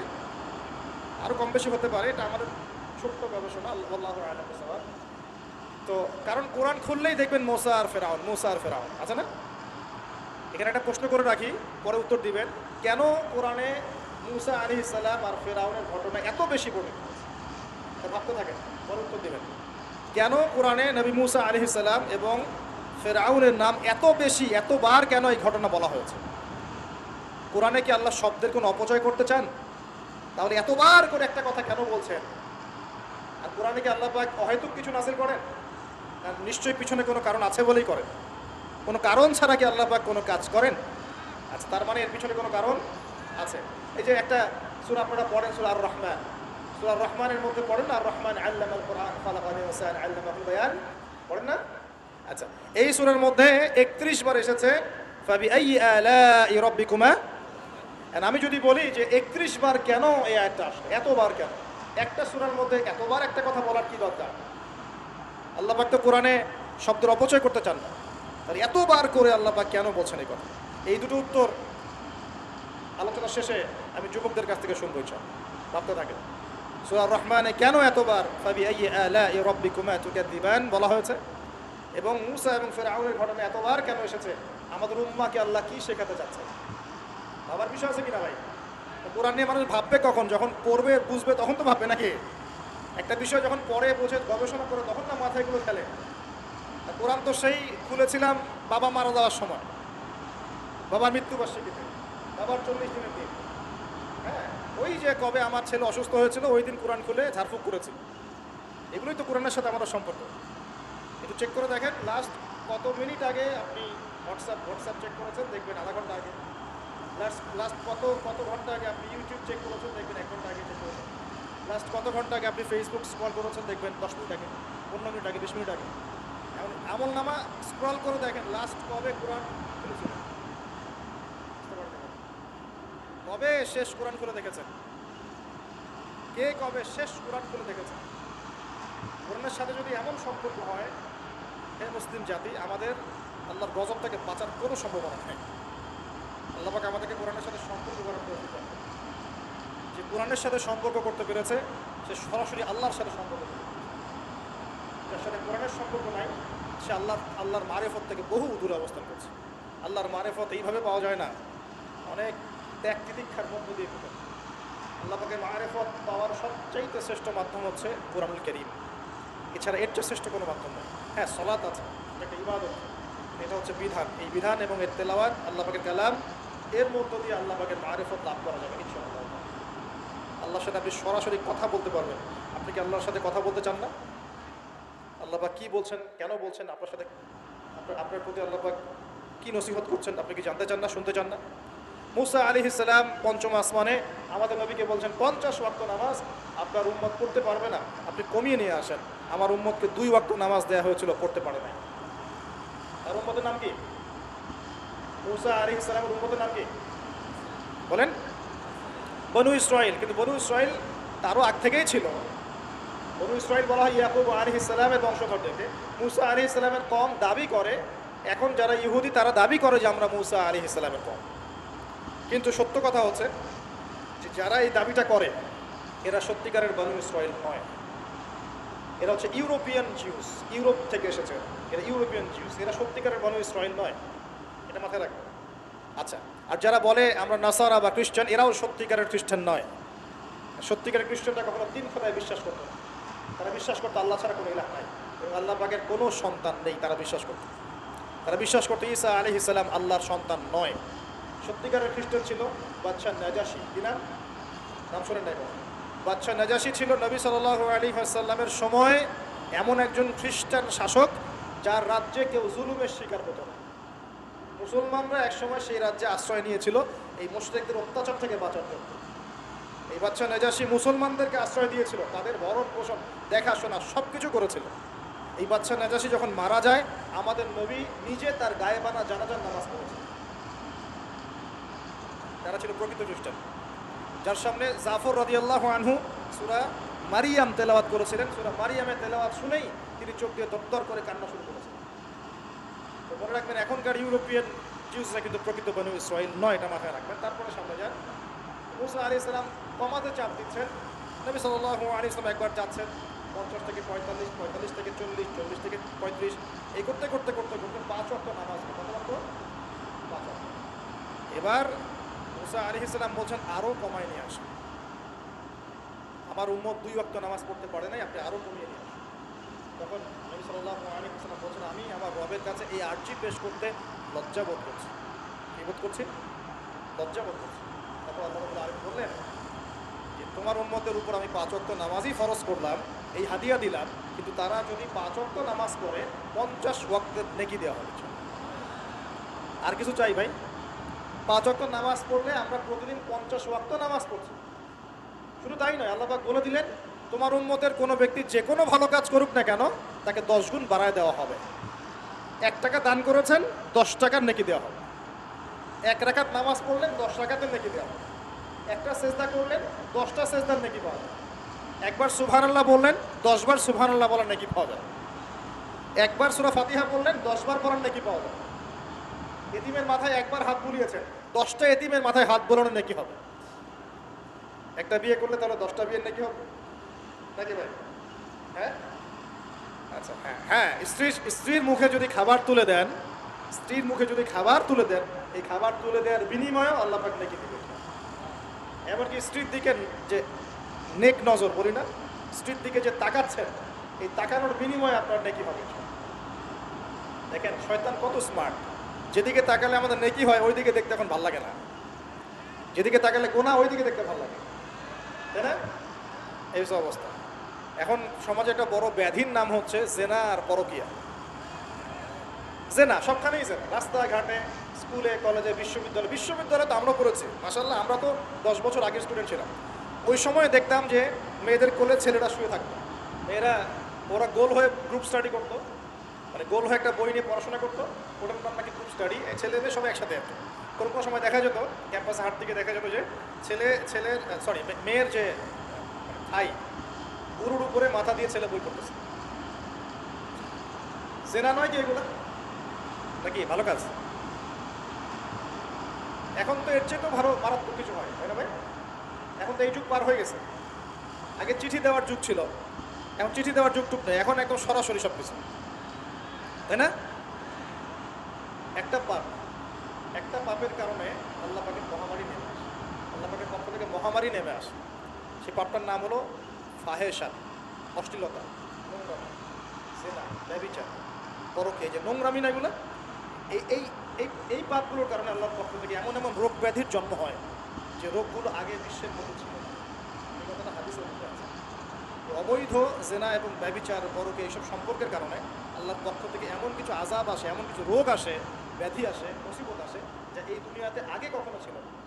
আপনারা কি এইডসের নাম আজকে থেকে 50-100 বছর আগে শুনেছিলেন? কখনো কেউ শুনেছিল? এখন আশঙ্কাজনক হারে এগুলো বাড়ছে কিনা? চিকিৎসা আছে এগুলো?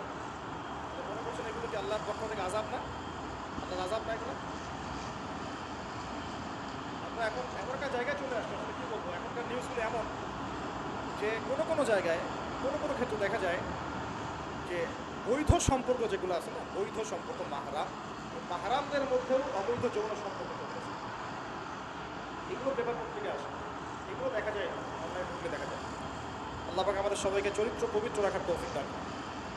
তাই চরিত্র পবিত্র রাখার জন্য আমি পরামর্শ দিই, নিজেকে ভালো কাজে ব্যস্ত রাখেন, নিজেকে ভালো কাজে ব্যস্ত রাখেন। সেটা সামাজিক কাজও হতে পারে, সমাজ কল্যাণমূলক কাজ করেন না, জনসেবা করেন, মানুষের সেবা করেন, মানুষের কাছে থাকেন, সোশ্যাল ওয়ার্ক করেন। এই যে অ্যাসোসিয়েশন আছে না কিছু সামাজিক, নন পলিটিক্যাল, নন প্রফিট এবং কিছু ফাউন্ডেশন থাকে না, মানুষের কল্যাণে কাজ করেন, ইফতারের প্রজেক্ট করেন সামনে, ঠিক আছে। তারপরে শীতবস্ত্র হয়, তারপরে যে মানে মানুষের কল্যাণ, বৃক্ষরোপণের কাজ, তারপরে আপনার এই যে রক্তদান কর্মসূচি, এই টাইপের যে ভালো ভালো কাজ, সমাজ কল্যাণমূলক কাজ, এই সমাজ কল্যাণমূলক কাজগুলো করলেও মনটা বড় হবে। চান ভালো কাজে ব্যস্ত থাকবেন, আপনি দেখবেন মাথার মধ্যে শয়তানি নাই।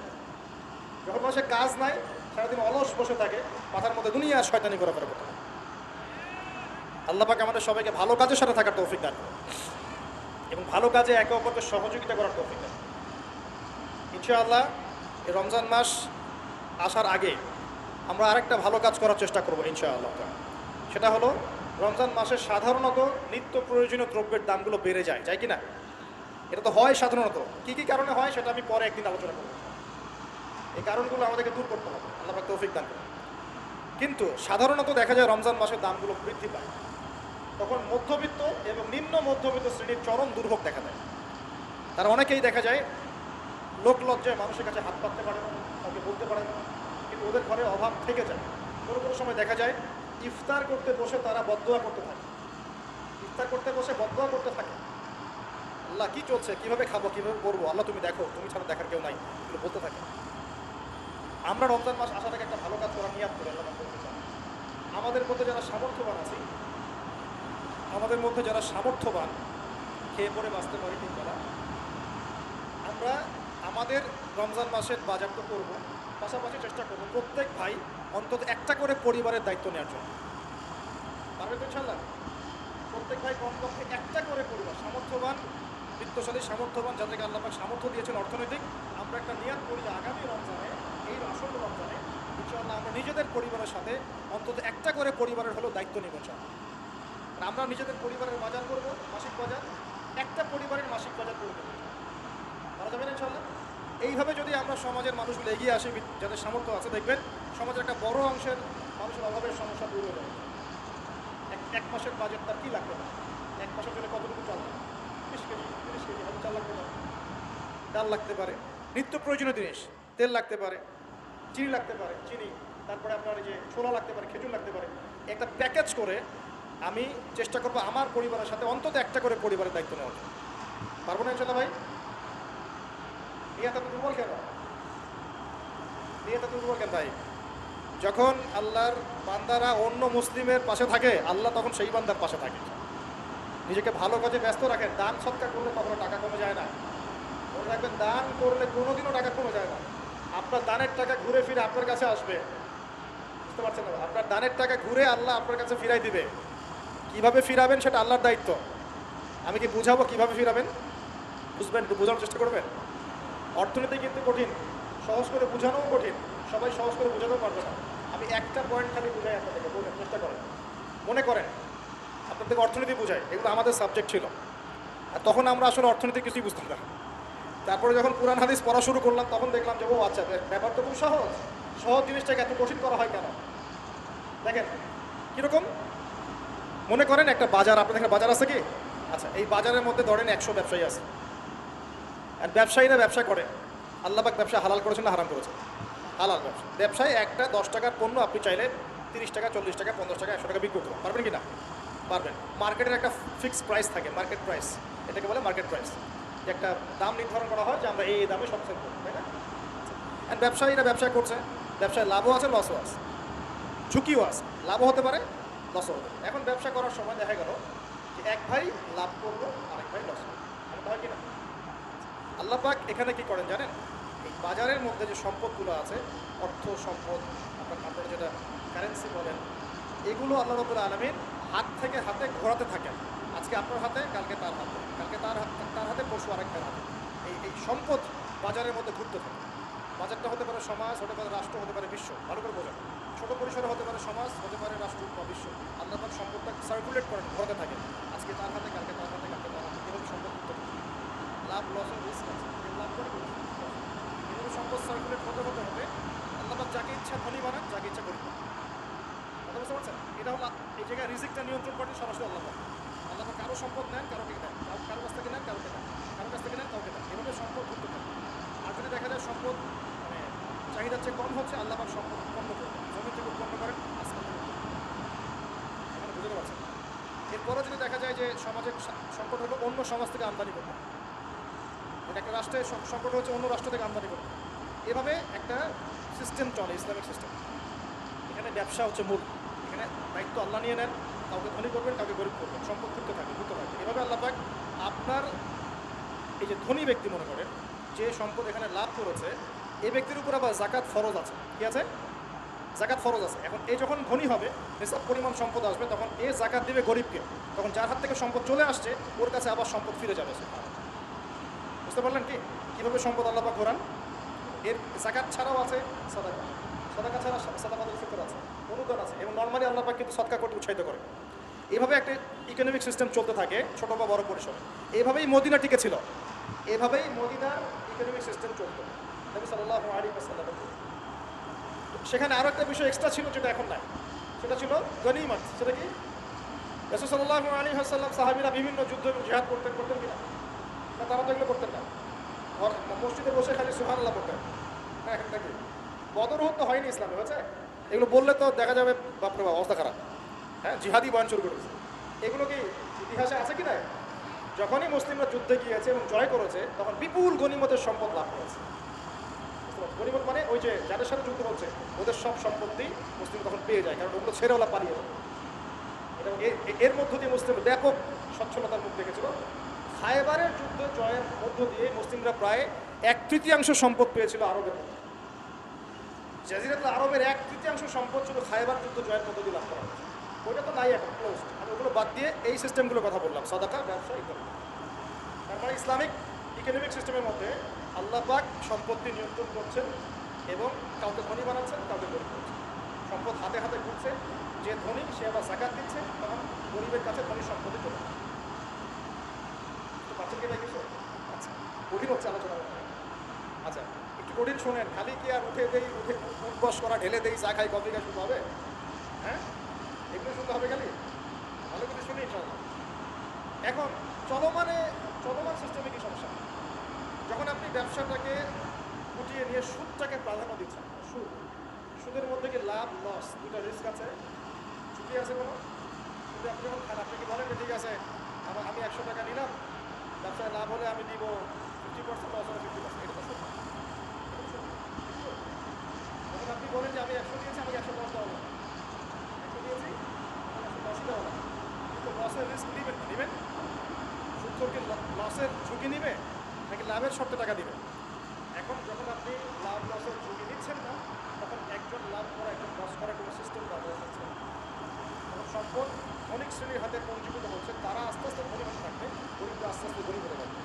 আবার জাকাত দিবে না, তখন ওই সম্পদ আবার গরিবের কাছেও ফিরে আসবে। এভাবে সুদের মধ্য দিয়ে সম্পদ সংকীর্ণ হয়ে যায়, একদম মার্কেট, সমাজ, রাষ্ট্র বেচা করা হচ্ছে, দেউলিয়া হয়ে যাবে।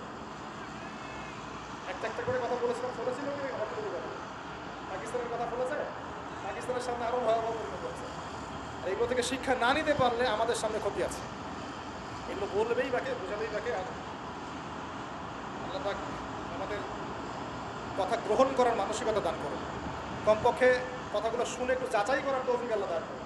যাচাই করার পর যদি দেখা যায় যে হ্যাঁ ঠিকই বলেছে ছেলেটা, বা কিছুটা হলেও ঠিক বলেছে, ওইটুকু অন্তত গ্রহণ করার তৌফিক আল্লাহ দান করুন।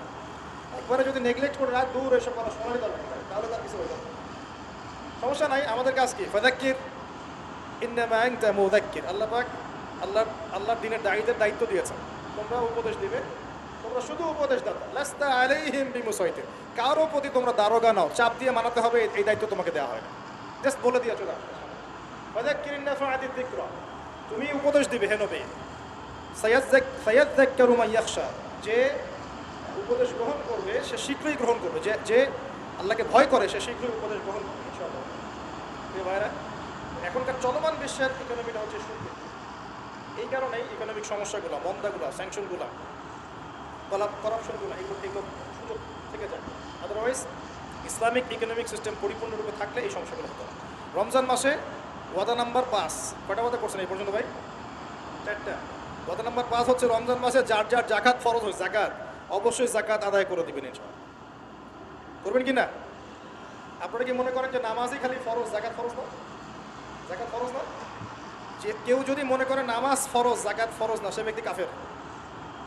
হ্যাঁ, আমার ফতোয়া না, যে কোনো আলেমকে জিজ্ঞাসা করেন না, যে কোনো মাযহাবের আলেমকে জিজ্ঞাসা করেন, যে কোনো মাযহাবের। মান ফাররাকা বাইনা সলাতি ওয়াজ যাকাত, যে ব্যক্তি সালাত এবং যাকাতের মধ্যে পার্থক্য করে সে ব্যক্তি মুসলিম মিল্লাত থেকে খারিজ হয়ে যাবে। আবু বকর সিদ্দিক রাদিয়াল্লাহু আনহুর যুগে কিছু মানুষ যাকাত দিত না, দিতে চায় না। আবু বকর সিদ্দিকের মতো নরম মানুষ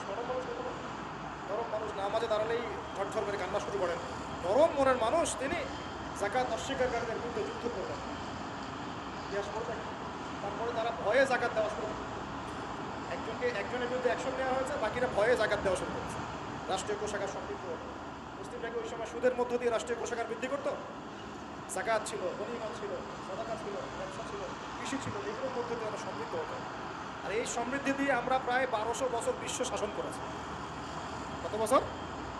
1200 বছর আমরা বিশ্ব শাসন করেছি। আর এখন আমাদেরকে চাইতে হয়, আমাদেরকে নিচের হাত হতে হচ্ছে। কি লজ্জা আমাদেরকে নিচের হাত হতে হয়েছে, ওরা এখন উপরের হাত। ওরা আমাদেরকে এখন অনুদান করে, আবার সুদের শর্ত দিয়ে দিবে। তারপর তো IMF বুঝবে, ওটা দিয়ে যাচ্ছি এমন কিছু শর্ত দিবে যেটা রাষ্ট্রের গরিব চিপে রেখেছে।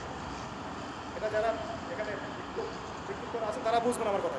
গলার মধ্যে দড়ি দিয়ে ফাঁস লাগিয়ে রেখে দিবে, এর নাম লোন দেওয়া। গলায় দড়ি দিয়ে ফাঁস ধরে রেখে দিবে, এর নাম লোন দেওয়া।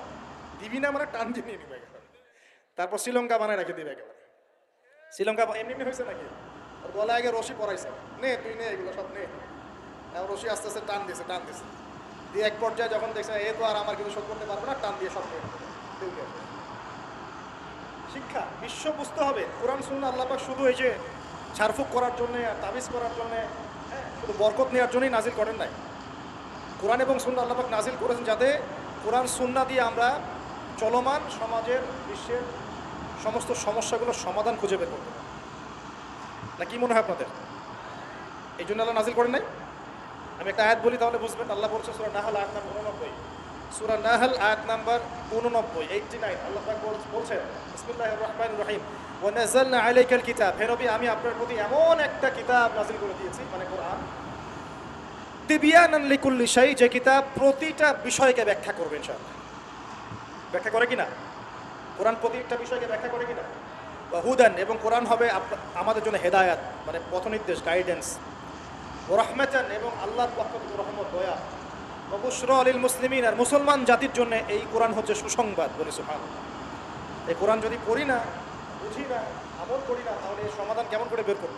আল্লাহ পাক আমাদেরকে এমন ওলামায়ে কেরাম দান করুন, এমন প্রজন্ম দান করুন, এমন যুব সমাজ দান করুন, এমন নেতৃত্ব দান করুন যারা কোরআন এবং সুন্নাহর জ্ঞান দিয়ে পুরো বিশ্বটাকে শাসন করতে পারবে। আল্লাহ পাক, আমি দোয়া করি আল্লাহ পাক আমাদের উদ্যোগতা কর্তৃপক্ষ সবাইকে এমন হেদায়েত দান করুন যে হেদায়েতের আলোকে তারা কোরআন সুন্নাহর কাছে এমনভাবে আত্মসমর্পণ করবে যে ওই হেদায়েতের আলো নিয়ে, ওই আলোর মশাল নিয়ে ইনশাআল্লাহ বিশ্বটা জয় করবে। ইনশাআল্লাহ এমন প্রজন্ম আসবে ইনশাআল্লাহ। যদি এই এস্টিমেশনগুলা যতদিন পর্যন্ত না মুসলমানরা এই বিশ্বটাকে আবার শাসন না করছে, বিশ্বাস করলেন না, এখন হতাশ। প্রিয় ভাইরা, কিভাবে সম্ভব হবে? আগে তো আমাদের সবাইকে জ্ঞান অর্জন করতে হবে নাকি? তাহলে আমরা নিয়াত করতে পারি কি, 7 নাম্বার ওয়াদা করতে পারি যে আমরা সবাই কোরআন এবং সুন্নাহর ইলম তো অর্জন করবো ইনশাআল্লাহ, কমপক্ষে বেসিক কিছু জ্ঞান অর্জন করবো ইনশাআল্লাহ। আমি বলছি না যে সবাইকে মুফতি হওয়া লাগবে, সবাইকে দায়ী হতে হবে, সবাইকে একদম মুফাসসির হতে হবে, এটা জরুরি না, এটা মানুষ পারবে। কমপক্ষে ইসলামের বেসিক জিনিসগুলো কি আমরা শিখতে পারি না ভাই? শেখার জন্য কি খুব কষ্ট করতে হবে? আল্লাহ পাক আমাদের সবাইকে খাস নিয়াত করার তৌফিক দান করুন, খালেস নিয়াত করার তৌফিক দান করুন। দ্বীনের জ্ঞান অর্জন আল্লাহ পাক ফরজ করেছেন ভাই। দ্বীনের জ্ঞান অর্জন করা মুস্তাহাব বিষয় নয়, নফল কিছু নয়।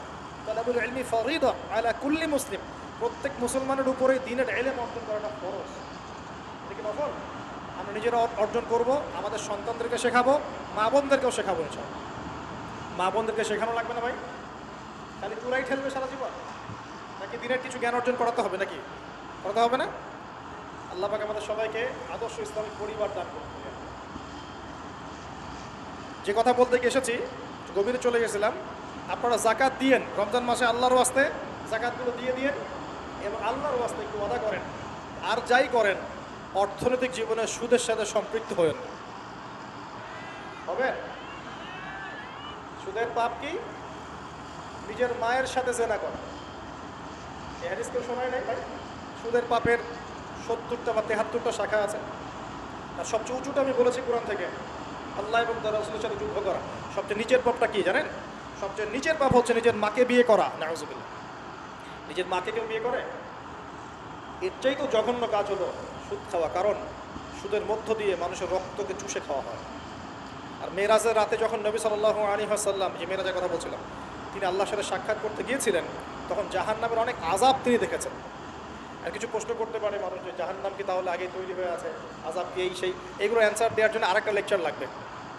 মনে রাখবেন, সময় সময় এর নিয়ন্ত্রণ আল্লাহর হাতে। আমাদের কাছে অতীত, বর্তমান, ভবিষ্যৎ এই বিষয়গুলো আছে, আমাদের টাইম ফ্রেমের মধ্যে এটা আছে। আল্লাহ পাকের কাছে এইভাবে সময় না যে অতীত একটা, এটা বর্তমান, এটা ভবিষ্যৎ। সব কিছু আল্লাহর সামনে, সব কিছু, সব কিছু। আমরা যেখানে ঘুরি, এই সৌরজগতে আমরা ঘুরছি, এই যে ওয়াজ করছি যখন আমরা, এখনও জমিনটা ঘুরছে, বুঝছে কিনা? আমাদেরকে নিয়ে পৃথিবী ঘুরছে শূন্যের মধ্যেই। সুবহানাল্লাহ বলেন। আমাদেরকে নিয়ে পৃথিবী এখনও এই মুহূর্তেও শূন্যের মধ্যে ঘুরছে, আসমানে ঘুরছে, বুঝছে কিনা? আমরা টের পাচ্ছি? টের পাচ্ছি না। সূর্য উঠছে, আমাদের কাছে মনে হয় যে একটা দিন আসলো, ডুবলো, একটা রাত হয়ে গেল। যদি আল্লাহ পাক পৃথিবীর ঘোরার গতিটাকে কমায় দেন, তাহলে কি হবে জানেন? দিন রাত লম্বা হবে। বুঝলেন? আল্লাহ পাক যদি এই যে আমরা ঘুরছি মনে করেন এভাবে, আল্লাহ যদি গতিটাকে কমায় দেন, আস্তে আস্তে করে, তাহলে দিন রাত লম্বা হয়ে যাবে। বিজ্ঞানীরা বলে, এটা বিজ্ঞানীদের কথা, এটা আমার কথা না, বিজ্ঞানীরা বলে তখন আমাদের দাড়ি চুলও নাকি পাকবে না, বয়সও নাকি পাকবে না। যাই হোক, ওটা ওদের থটস, এটা আমাদের থটস না। আলোর বেগে যদি মানুষ মহাবিশ্বে, মহাকাশে সফর করতে পারে, আলোর বেগের চেয়ে বেশি বেগে, এখনকার সায়েন্সরা বলে, ওরাই বলে যে মানুষ তখন ফিউচারে চলে যেতে পারে, ভবিষ্যতে যেতে পারে, আলোর বেগে যদি সফর করতে পারে। তো ওদের কথা, আমরা এইসব আলোচনা যাচ্ছি না। বলছি সময়ের নিয়ন্ত্রণ কার হাতে? আল্লাহর হাতে। বারজাখ বলে একটা জগৎ আল্লাহ তৈরি করেছেন। কি নাম? বারজাখ। এই জগৎটা হচ্ছে আমাদের দুনিয়ার জগৎ আর জান্নাত জাহান্নামের যে কিয়ামতের দিন, এর মাঝখানের একটা জায়গা। এখানে ইল্লিন আর সিজ্জিন দুটো স্তর আছে। একটা নাম ইল্লিন, একটা সিজ্জিন। এই দুনিয়ার নেককার মানুষ যারা, তাদের আত্মাগুলোকে আল্লাহ পাক এই যে ইল্লিনে নিয়ে গিয়ে রেখে দেন। দুনিয়াতে যারা পাপাচারী, তাদের আত্মাগুলোকে আল্লাহ পাক সিজ্জিনে রেখে দেন। কবরের যে আযাব, যে আমরা একটা কথা বলি, এটা আযাব বলতে রুহের আযাব। কিসের আযাব? দেহ তো আপনার নাই, ওখানে দেহ আছে, দেহ তো পচে গেছে, গলে গেছে, তাহলে আযাবটা কিসের? রুহের। বুঝাচ্ছি, আমি এই পড়াশোনাটা করেছি গাজ্জালী রাহিমাহুল্লাহ বই, এত গভীর মানে লেখা, মানে পড়তে গেলেও মনে হয় যে একটা লাইন বলবো। একটা এক্সাম্পল দিয়ে তিনি বোঝাচ্ছেন, তিনি বলছেন এটা একটা উদাহরণ মাত্র, এটাই প্রকৃত ব্যাখ্যা না, একটা উদাহরণ মাত্র। বোঝানোর চেষ্টা করছেন তিনি এভাবে যে আমরা যখন ঘুমাই, অনেকে ভালো স্বপ্ন দেখেন না? ভালো স্বপ্ন দেখে আপনার কাছে ভালো লাগছে, খুব মজা লাগছে না? স্বপ্নের মধ্যে আপনি কি ভালো ফিল করছেন? মাশাআল্লাহ, ভালো লাগছে, ঘুরছেন খাচ্ছেন। যখন কোনো খুব ভালো আপনি একটা স্বপ্ন দেখেন, আপনার কিন্তু ভালো লাগে। আপনি স্বপ্নে, ঘুমন্ত অবস্থাতেই আপনি স্বপ্নে বাস্তবের ফিলিংস পাচ্ছেন, মনে হয় না? আল্লাহ পাক যদি আপনাকে স্বপ্নের মধ্যে রেখে দেন, ধরেন 1 বছর, 1.5 বছর, 2 বছর, তার মানে 1-2 বছর আপনি স্বপ্নের মধ্যেই বাস্তবের ভালো লাগার ফিলিংসটা এটা থাকবেন, কিন্তু আপনি ঘুমিয়ে আছেন। বাইরে থেকে আমি আপনাকে দেখছি যে আপনি ঘুমিয়ে আছেন, আপনি ঘুমন্ত অবস্থাতেও ভালো স্বপ্ন দেখেই ভালো ফিল করছেন। তিনি বোঝাচ্ছেন, উদাহরণ দিয়ে বোঝাচ্ছেন, এটা কিন্তু ব্যাখ্যা নয়, জাস্ট একটা বোঝাচ্ছেন উদাহরণ দিয়ে। আল্লাহ পাক যখন শহীদদের রূহগুলোকে জান্নাতে রেখে দেন, জান্নাতে তারা এইভাবে রূহগুলো ঘুরতে থাকে, ফল ফলাদি খেতে থাকে, পাখির মধ্যে রূহ দিয়ে দেন, সবুজ পাখি, এই পাখি উঠতে থাকে, তারা ভালো ফিল করতে থাকে। ওই হায়াতটাকে আল্লাহ পাক তাদের কাছে বাস্তব বানিয়ে দিয়েছেন। কথা বুঝতে পারছেন? ওই হায়াতটাকে আল্লাহ পাক তাদের কাছে বাস্তব বানিয়ে দিয়েছেন। তাদের কাছে মনে হচ্ছে এটাই বাস্তব, এটাই জগৎ। আল্লাহ চাইলে করতে পারেন না? একটা ঘুমন্ত মানুষকে যদি আল্লাহ করতে পারেন, তাহলে শহীদদের ব্যাপারে করতে পারেন না? পারেন। আবার ধরেন একজন মানুষ পাপাচারী, আপনি কখনো কখনো স্বপ্ন দেখেছেন, ভয়ের স্বপ্ন, আটকে উঠছে, শ্বাস বন্ধ হয়ে যাচ্ছে, এমন হয়নি অনেকদিন? আর হবে তো বেশি, কারণ কানে তো হেডফোন দিয়ে গান শোনেন, আর হেডফোন কানে দিয়ে ঘুমান, এফএম শুনতে শুনতে ঘুমান, এই কী করতে করতে ঘুমানোর আগে তো দোয়া কালাম নাই, দোয়া কালাম মাসলুম দোয়া কালাম তো নাই, সেটা মুল্ক নাই, সেটা বাকারা শেষের আয়াত নাই, ইত্যাদি নাই, পবিত্রতা নাই, বিছান ছাড়েন না, লাইটস অফ করেন না, আপনার সুন্নত মাফিক তো ঘুমাচ্ছি না। ঘুমানোর কতগুলো সুন্নত জানেন? ঘুমানোরই কত সুন্নত আছে।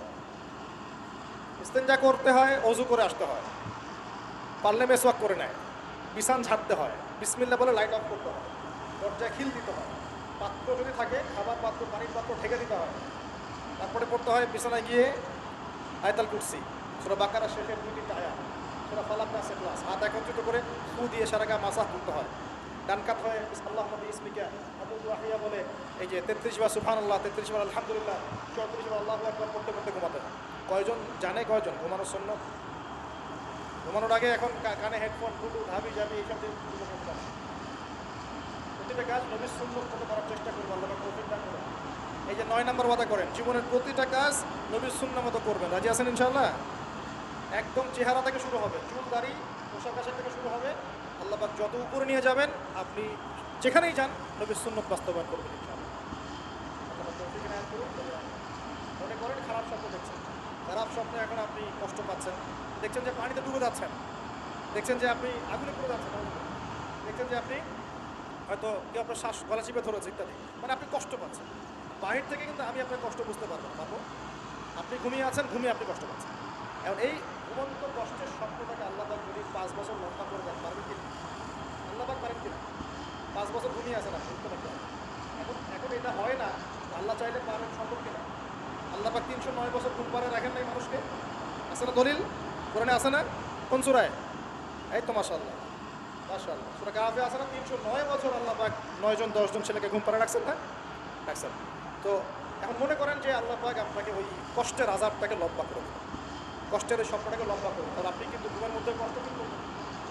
এখন কবরে যদি আল্লাহ পাক বারজাখের জীবনে সিজ্জিনে কিছু আত্মাকে দেখে আত্মাগুলোকে আযাব দেন এবং ওইটাকেই যদি তাদের কাছে বাস্তব ফিল দিয়ে দেন, তাহলে কি তার আযাব পাবে না? অনেক ব্যাখ্যা আছে যেগুলো নিয়ে আলাদা লেকচার দেওয়া হবে। এতটুকু বোঝেন যে আল্লাহ পাক ইন্নাল্লাহা আলা কুল্লি শাইইন কাদির, আল্লাহ পাক প্রতিটা বিষয় সম্পর্কে ক্ষমতাবান। আল্লাহ পাকের হাতেই সব, আল্লাহ সব করতে পারে। যে আল্লাহ পাক আমাকে শ্বাস নেওয়ার ক্ষমতা দিচ্ছেন, নিঃশ্বাস নিচ্ছি, একটা নিঃশ্বাসের দাম কি অন্য কেউ দিতে পারবে? যে আল্লাহ পাক এনভায়রনমেন্ট বায়ুমণ্ডলের মধ্যে নাইট্রোজেন গ্যাস দিয়ে দিয়েছেন, এই গ্যাস কি কে দিয়ে? অন্য কেউ দিয়েছে? যে আল্লাহ পাক শ্বাস নেওয়ার জায়গা দিয়েছেন, আমাদের হার্ট পাম্প করছে, জন্মের সময় থেকে পাম্প করছে, এখন পর্যন্ত থামে নাই, একদিন 1 মিনিটের জন্য থেমে গেলেই শেষ। এটা কে চালু করে রেখেছে? যে আল্লাহ এত কিছু করতে পারেন, সেই আল্লাহর পক্ষে নবী সাল্লাল্লাহু আলাইহি ওয়াসাল্লামকে তার কাছে নিয়ে যাওয়া, এই আযাবগুলো দেখানো এমন কঠিন কিছু? এগুলো নিয়েও এখন মানুষ প্রশ্ন করে। তো এখানে নবীজি অনেকগুলো শাস্তি দেখেছেন, তার মধ্যে একই পাপের কারণে 3টা শাস্তি দেখেছেন। কয়টা ভাই? এই সেই বিখ্যাত পাপের নামটাই হচ্ছে সুদ। কি নাম সেই পাপের? একবার দেখেছেন কিছু লোককে রক্তের নদীতে ফেলে দিয়ে মাথা ফাটিয়ে দেওয়া হচ্ছে। জিজ্ঞাসা করলেন এরা কারা? জিবরাইল আলাইহিস সালাম বলছেন এরা আপনাদের মধ্যে সেই সব ব্যক্তি যারা সুদ করছে। রক্তের নদী কেন? কারণ রক্ত চুষে খাইতো তারা মানুষ। মাথা কেন ফাটাই দেওয়া হচ্ছে? কারণ এই মাথা দিয়ে বলেছিল ইন্নামাল বাইউ মিসলু রিবা, ব্যবসা সুদ একই জিনিস। এই শয়তানি মাথা থেকে বেরোছে, এই কারণে মাথা ফাটিয়ে দেওয়া। আর একটা শাস্তি দেখেছেন, তারা পাথর খাচ্ছে, পাথর, বড় বড় পাথর খাচ্ছে, পিছনের রাস্তা দিয়ে পাথর বের হয়ে যাচ্ছে। জিজ্ঞাসা করলেন কাদের কী কারণে শাস্তি দেওয়া হচ্ছে? জিবরাইল আলাইহিস সালাম বললেন এটাও সুদের কারণ। 3 নম্বরটা দেখেছেন তিনি, যে কিছু মানুষ শুয়ে আছে আর এই পেটটা, এই বাড়ি, আমাদের বাড়ি যেমন উঁচু, বাড়ির মতো উঁচু হয়ে আছে পেটটা, আর পেটের ভিতরে অজগরের মতো বড় বড় সাপ কিলবিল কিলবিল করছে। এই 3টা শাস্তি তিনি দেখেছেন। দেখে জিবরাইল আলাইহিস সালামকে বলছেন এই 3টা শাস্তি কী কারণে? 3টার ক্ষেত্রেই জিবরাইল আলাইহিস সালাম বলেছেন সুদের কারণ, সুদের কারণ, সুদের কারণ। আল্লাহ পাক আমাদেরকে হেফাজত করুন। 10 নম্বর নিয়াত, আমরা সবাই হালাল খাওয়ার চেষ্টা করবো, চাই আমরা হারামের দিকে যাবো না ইনশাআল্লাহ। হালাল রিজিক আল্লাহ যতটুকু দিবেন এতটুকু সন্তুষ্ট থাকবো ইনশাআল্লাহ। এবং যদি আমি সামর্থ্যবান হই, ধনী হতে আল্লাহ পাক নিষেধ করেন নাই, ধনী হতে আল্লাহ নিষেধ করেন নাই, ব্যবসা করতে নিষেধ করেন নাই, ধন সম্পদ আল্লাহ পাক অর্জন করতেও নিষেধ করেন নাই, কিন্তু দুনিয়ার পূজা করতে আল্লাহ নিষেধ করেছে, দুনিয়ার মোহে ডুবে যেতে আল্লাহ নিষেধ করেছে। সম্পদ ওসমান রাদিয়াল্লাহু আনহুও ছিল, সেই সম্পদ তিনি তার প্রয়োজনে যতটুকু লাগতো এতটুকু ব্যয় করতেন, বাকিটা আল্লাহর রাস্তায় যায়। ওসমান রাদিয়াল্লাহু আনহুর মতো ধনী হতে কোনো সমস্যা আছে?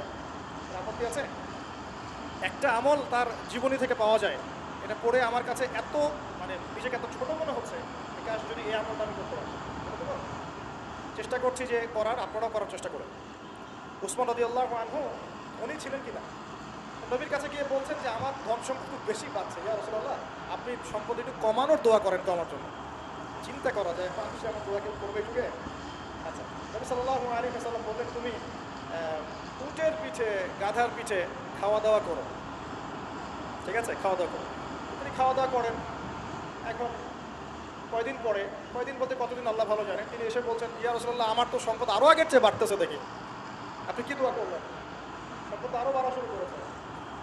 তখন তিনি বলছেন যে তুমি যখন খাও তখন তোমার হাত থেকে যদি খাবার পড়ে যায় তুমি কি করো?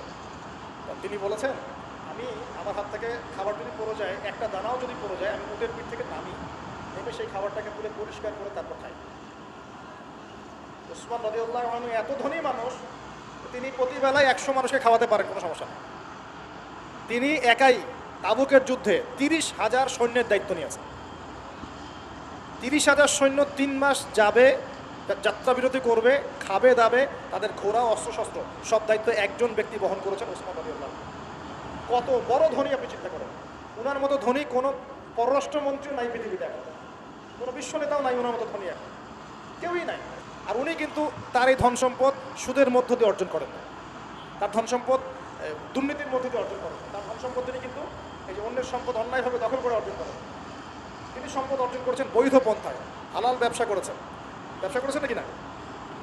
এই যে আমল, নবীজি বলছেন যে তোমার আমল যদি এমনই হয় তাহলে তোমাকে আল্লাহ পাক সম্পদ দিবে না, কাকে সম্পদ দিবে? মানে তুমি আল্লাহ পাকের যে সম্পদ রিজিকের যে শুকরিয়া আদায় করো, কৃতজ্ঞতা প্রকাশ করো যে আল্লাহ আমাকে ভালোবেসে রিজিকটা দিয়েছেন, আমার হাত থেকে পড়ে গেছে, আমি খাই। এই যে আল্লাহ পাকের নেয়ামতের প্রতি তোমার যে শ্রদ্ধা, সম্মান, এর এর এর শুকরিয়া স্বরূপ আল্লাহ পাক তোমাকে এরকম সচ্ছল বানায় দিয়েছে, কিছু করার না। উসমান রাদিয়াল্লাহু আনহুর মতো ধনী হতে কোনো সমস্যা আছে? তিনি কৃপণ ছিলেন না, তিনি আল্লাহ পাকের নেয়ামতের শুকরগুজার ছিলেন। কোন ব্যাখ্যা দিবেন? তিনি আল্লাহ পাকের নেয়ামতের শুকরগুজার ছিলেন। আমরা আল্লাহ পাকের নেয়ামতের শুকরিয়া আদায় করবো ইনশাআল্লাহ, এবং যা রিজিক আল্লাহ আমাদেরকে দিয়েছেন এটা সন্তুষ্ট থাকবো এবং হালালভাবে চলার চেষ্টা করবো। আল্লাহ পাক আমাদেরকে ধন দিলে সেই ধন সম্পদ যতটুকু আমার পরিবারের জন্য প্রয়োজন, বাড়তিগুলো আমরা আল্লাহর পথে দান করবো। আল্লাহ পাক আমাদের সবাইকে আল্লাহর রাস্তায় দান করার তৌফিক এনায়েত করুন। আমি শেষ করার আগে আমি এই হাদিসটা ফিনিশিং দিয়ে শেষ করছি। 3টা গিফটের প্রথমটা দেওয়া হয়েছে 5 ওয়াক্ত নামাজ। এই উম্মতের যে কোনো ব্যক্তি যদি 5 ওয়াক্ত নামাজ পড়ে 50 ওয়াক্ত নামাজে আমরা কি নিয়াত করতে পারি না ভাই যে আমরা 5 ওয়াক্ত নামাজ পড়বো চাই? যে কোনো অবস্থায় নামাজ পড়বেন চাই না। যদি দাঁড়াতে না পারবেন কি করবেন? বসে পড়বেন। বসেও পড়তে পারছেন না কি করবেন? শুয়েও পড়তে পারছেন না কি করবেন? মারা যাবে তো। আর নামাজ কি ভাই আমাদের এই যে 3G 4G নামাজ পড়বো ভাই? হ্যাঁ, 3G 4G নামাজ পড়বো? এটা আবার কোন নামাজ? যে নামাজে রুকু করলে সেজদা পাওয়া যায় না, সেজদা করলে ওঠা খাওয়া যায় নামাজ হয় না? সমাজে গেছে এই নামাজগুলো আল্লাহর ওয়াস্তে বাদ দেয়। আল্লাহর ওয়াস্তে রিকোয়েস্ট করছি যে 3G 4G নামাজ বন্ধ করেন। নামাজটা ধীর স্থিরভাবে পড়ার চেষ্টা করেন, নামাজটা বুঝে পড়ার চেষ্টা করেন। নামাজেই আপনি আল্লাহকে পাবেন ইনশাআল্লাহ। যে কোনো সমস্যার সমাধান নামাজেই হবে ইনশাআল্লাহ। সেজদা লম্বা করেন, সেজদা বেশি বেশি দোয়া করেন, ইনশাআল্লাহ তাআলা আল্লাহ আপনার দোয়া শুনবেন, আল্লাহ আমার দোয়া শুনবেন ইনশাআল্লাহ। আর রমজান মাসে নিয়াত করি ইনশাআল্লাহ, রমজান মাসে আমরা সবাই জামাতে তারাবি পড়বো ইনশাআল্লাহ। যত ব্যস্ততা থাকুক তারাবির সময়টা দেওয়ার চেষ্টা করবো ইনশাআল্লাহ। আর চেষ্টা করবেন খতম তারাবি পড়ার, কোনো সমস্যা নেই, খতম তারাবি পড়ার চেষ্টা করবেন। তবে আমি কারি সাহেবদের, হাফেজ ভাইদেরকে রিকোয়েস্ট করবো যে তেলাওয়াতটা একটু ধীরে করার চেষ্টা করুন, যাতে আয়াত বাই আয়াত বোঝা যায়। অনেক জোরে পড়তে থাকলে অনেক সময় ধরাই যায় না যে আয়াতটা কী পড়া। কোরআন তো বুঝতে হবে, অ্যাবজর্ব করতে হবে। যদি প্রয়োজনে দেখা যায় সময় বেশি লাগছে, লাগুক না। রমজান তো ইবাদতেরই মৌসুম। আমাদের রমজান মাসে আল্লাহর ইবাদত করা ছাড়া এর চেয়ে গুরুত্বপূর্ণ কাজ কি আছে? আছে? সেই ব্যক্তি ধ্বংস হোক। নবীজি বলেছেন যে ব্যক্তি রমজান মাসকে পেয়েছে, রমজান মাস পেয়েও আল্লাহর ইবাদত করে তার গুনাহ মাফ করাতে পারে নাই, সেই হতভাগা ধ্বংস হয়ে যাক। নাউজুবিল্লাহ। আল্লাহ পাক আমাদের সবাইকে রমজানে বেশি বেশি ইবাদত করার তৌফিক দান করুন। নবী সাল্লাল্লাহু আলাইহি ওয়াসাল্লাম মেরাজ রাতে দ্বিতীয় হাদিয়া নিয়ে আসলেন, সূরা বাকারার শেষের 3টা আয়াত। কয়টা আয়াত ভাই? কয়জনের মুখস্থ আছে? আলহামদুলিল্লাহ। নেকিটা বলি, ফজিলতটা বলি। আপনি যদি রাতের বেলা সূরা বাকারার শেষের 2টা বা 3টা আয়াত পড়েন, সারা রাত তাহাজ্জুদের নামাজ পড়ার নেকি পাবেন। সারা রাত তাহাজ্জুদ পড়াটা কষ্টের না? কষ্টের কি না? সবাই কি পারে? পারে না। এখন শুধু যদি ঘুমানোর আগে, আপনি আজকে রাত্রে ঘুমানোর আগেই জাস্ট আপনি পড়বেন এই যে লিল্লাহি মা ফিস সামাওয়াতি ওয়া মা ফিল আরদ, এখান থেকে নিয়ে ফানসুরনা আলাল কওমিল কাফিরিন পর্যন্ত, অথবা আমানা রাসূলু বিমা উনজিলা ইলাইক, এখান থেকে নিয়ে ফানসুরনা আলাল কওমিল কাফিরিন, শেষের 2টা বা 3টা পড়তে পারলে বেশি ভালো। এই 3টা আয়াত যদি পড়ে ফেলেন, পড়ে ঘুমিয়ে যান, ঘুমন্ত অবস্থাতেও তাহাজ্জুদের নেকি পাচ্ছে। আল্লাহ পাক দিন সহজ করে দিয়েছে, একটু আগ্রহ করে আমল করলেই হয়। আল্লাহ পাক তৌফিক এনায়েত করুন বলি আমিন। আর তৃতীয় হাদিয়া নবী সাল্লাল্লাহু আলাইহি ওয়াসাল্লামকে আল্লাহ পাক দিয়েছেন, এটা একটু মনোযোগ দিয়ে শোনেন। এই কথাটা ভুলে যায় না, আজকের লেকচারে যদি সব কথাও ভুলে যান এই কথাটা বলেন। আল্লাহ পাক তার নবীকে বলছেন, হে মুহাম্মদ বলেন সাল্লাল্লাহু আলাইহি ওয়াসাল্লাম, তোমার উম্মতের কোনো ব্যক্তি যদি আকাশ জমিন, পুরো আকাশ জমিন সমান গোনা নিয়ে আমার সামনে দাঁড়ায় কিয়ামতের মাঠে, তোমার উম্মতের যে কোনো ব্যক্তি, নর নারী যুবক যুবতী যেই হোক না, সাদা কালো ধনী গরিব, হুএভার হি ইজ, তোমার উম্মতের যে কোনো ব্যক্তি আসমান জমিন সমান গোনা নিয়েও যদি আমার সামনে দাঁড়ায়, কিন্তু তার আমল নামার মধ্যে শিরিকের কোনো পাপ নাই। কোন পাপ নাই? শিরিক তো বুঝি ভাই, আল্লাহর সাথে অংশীদার সাব্যস্ত করা, কিতাব তাওহীদ বইটা পড়ে নিয়ে তো এখানে সব দেওয়া আছে। শিরকের পাপ নাই, আসমান জমিন সমান পাপ দিয়ে ভর্তি। আমি আল্লাহ তার সামনে আসমান জমিন সমান ক্ষমা দয়া নিয়ে হাজির হব, মানে আল্লাহ পাক তাকে মাফ করে দিবে।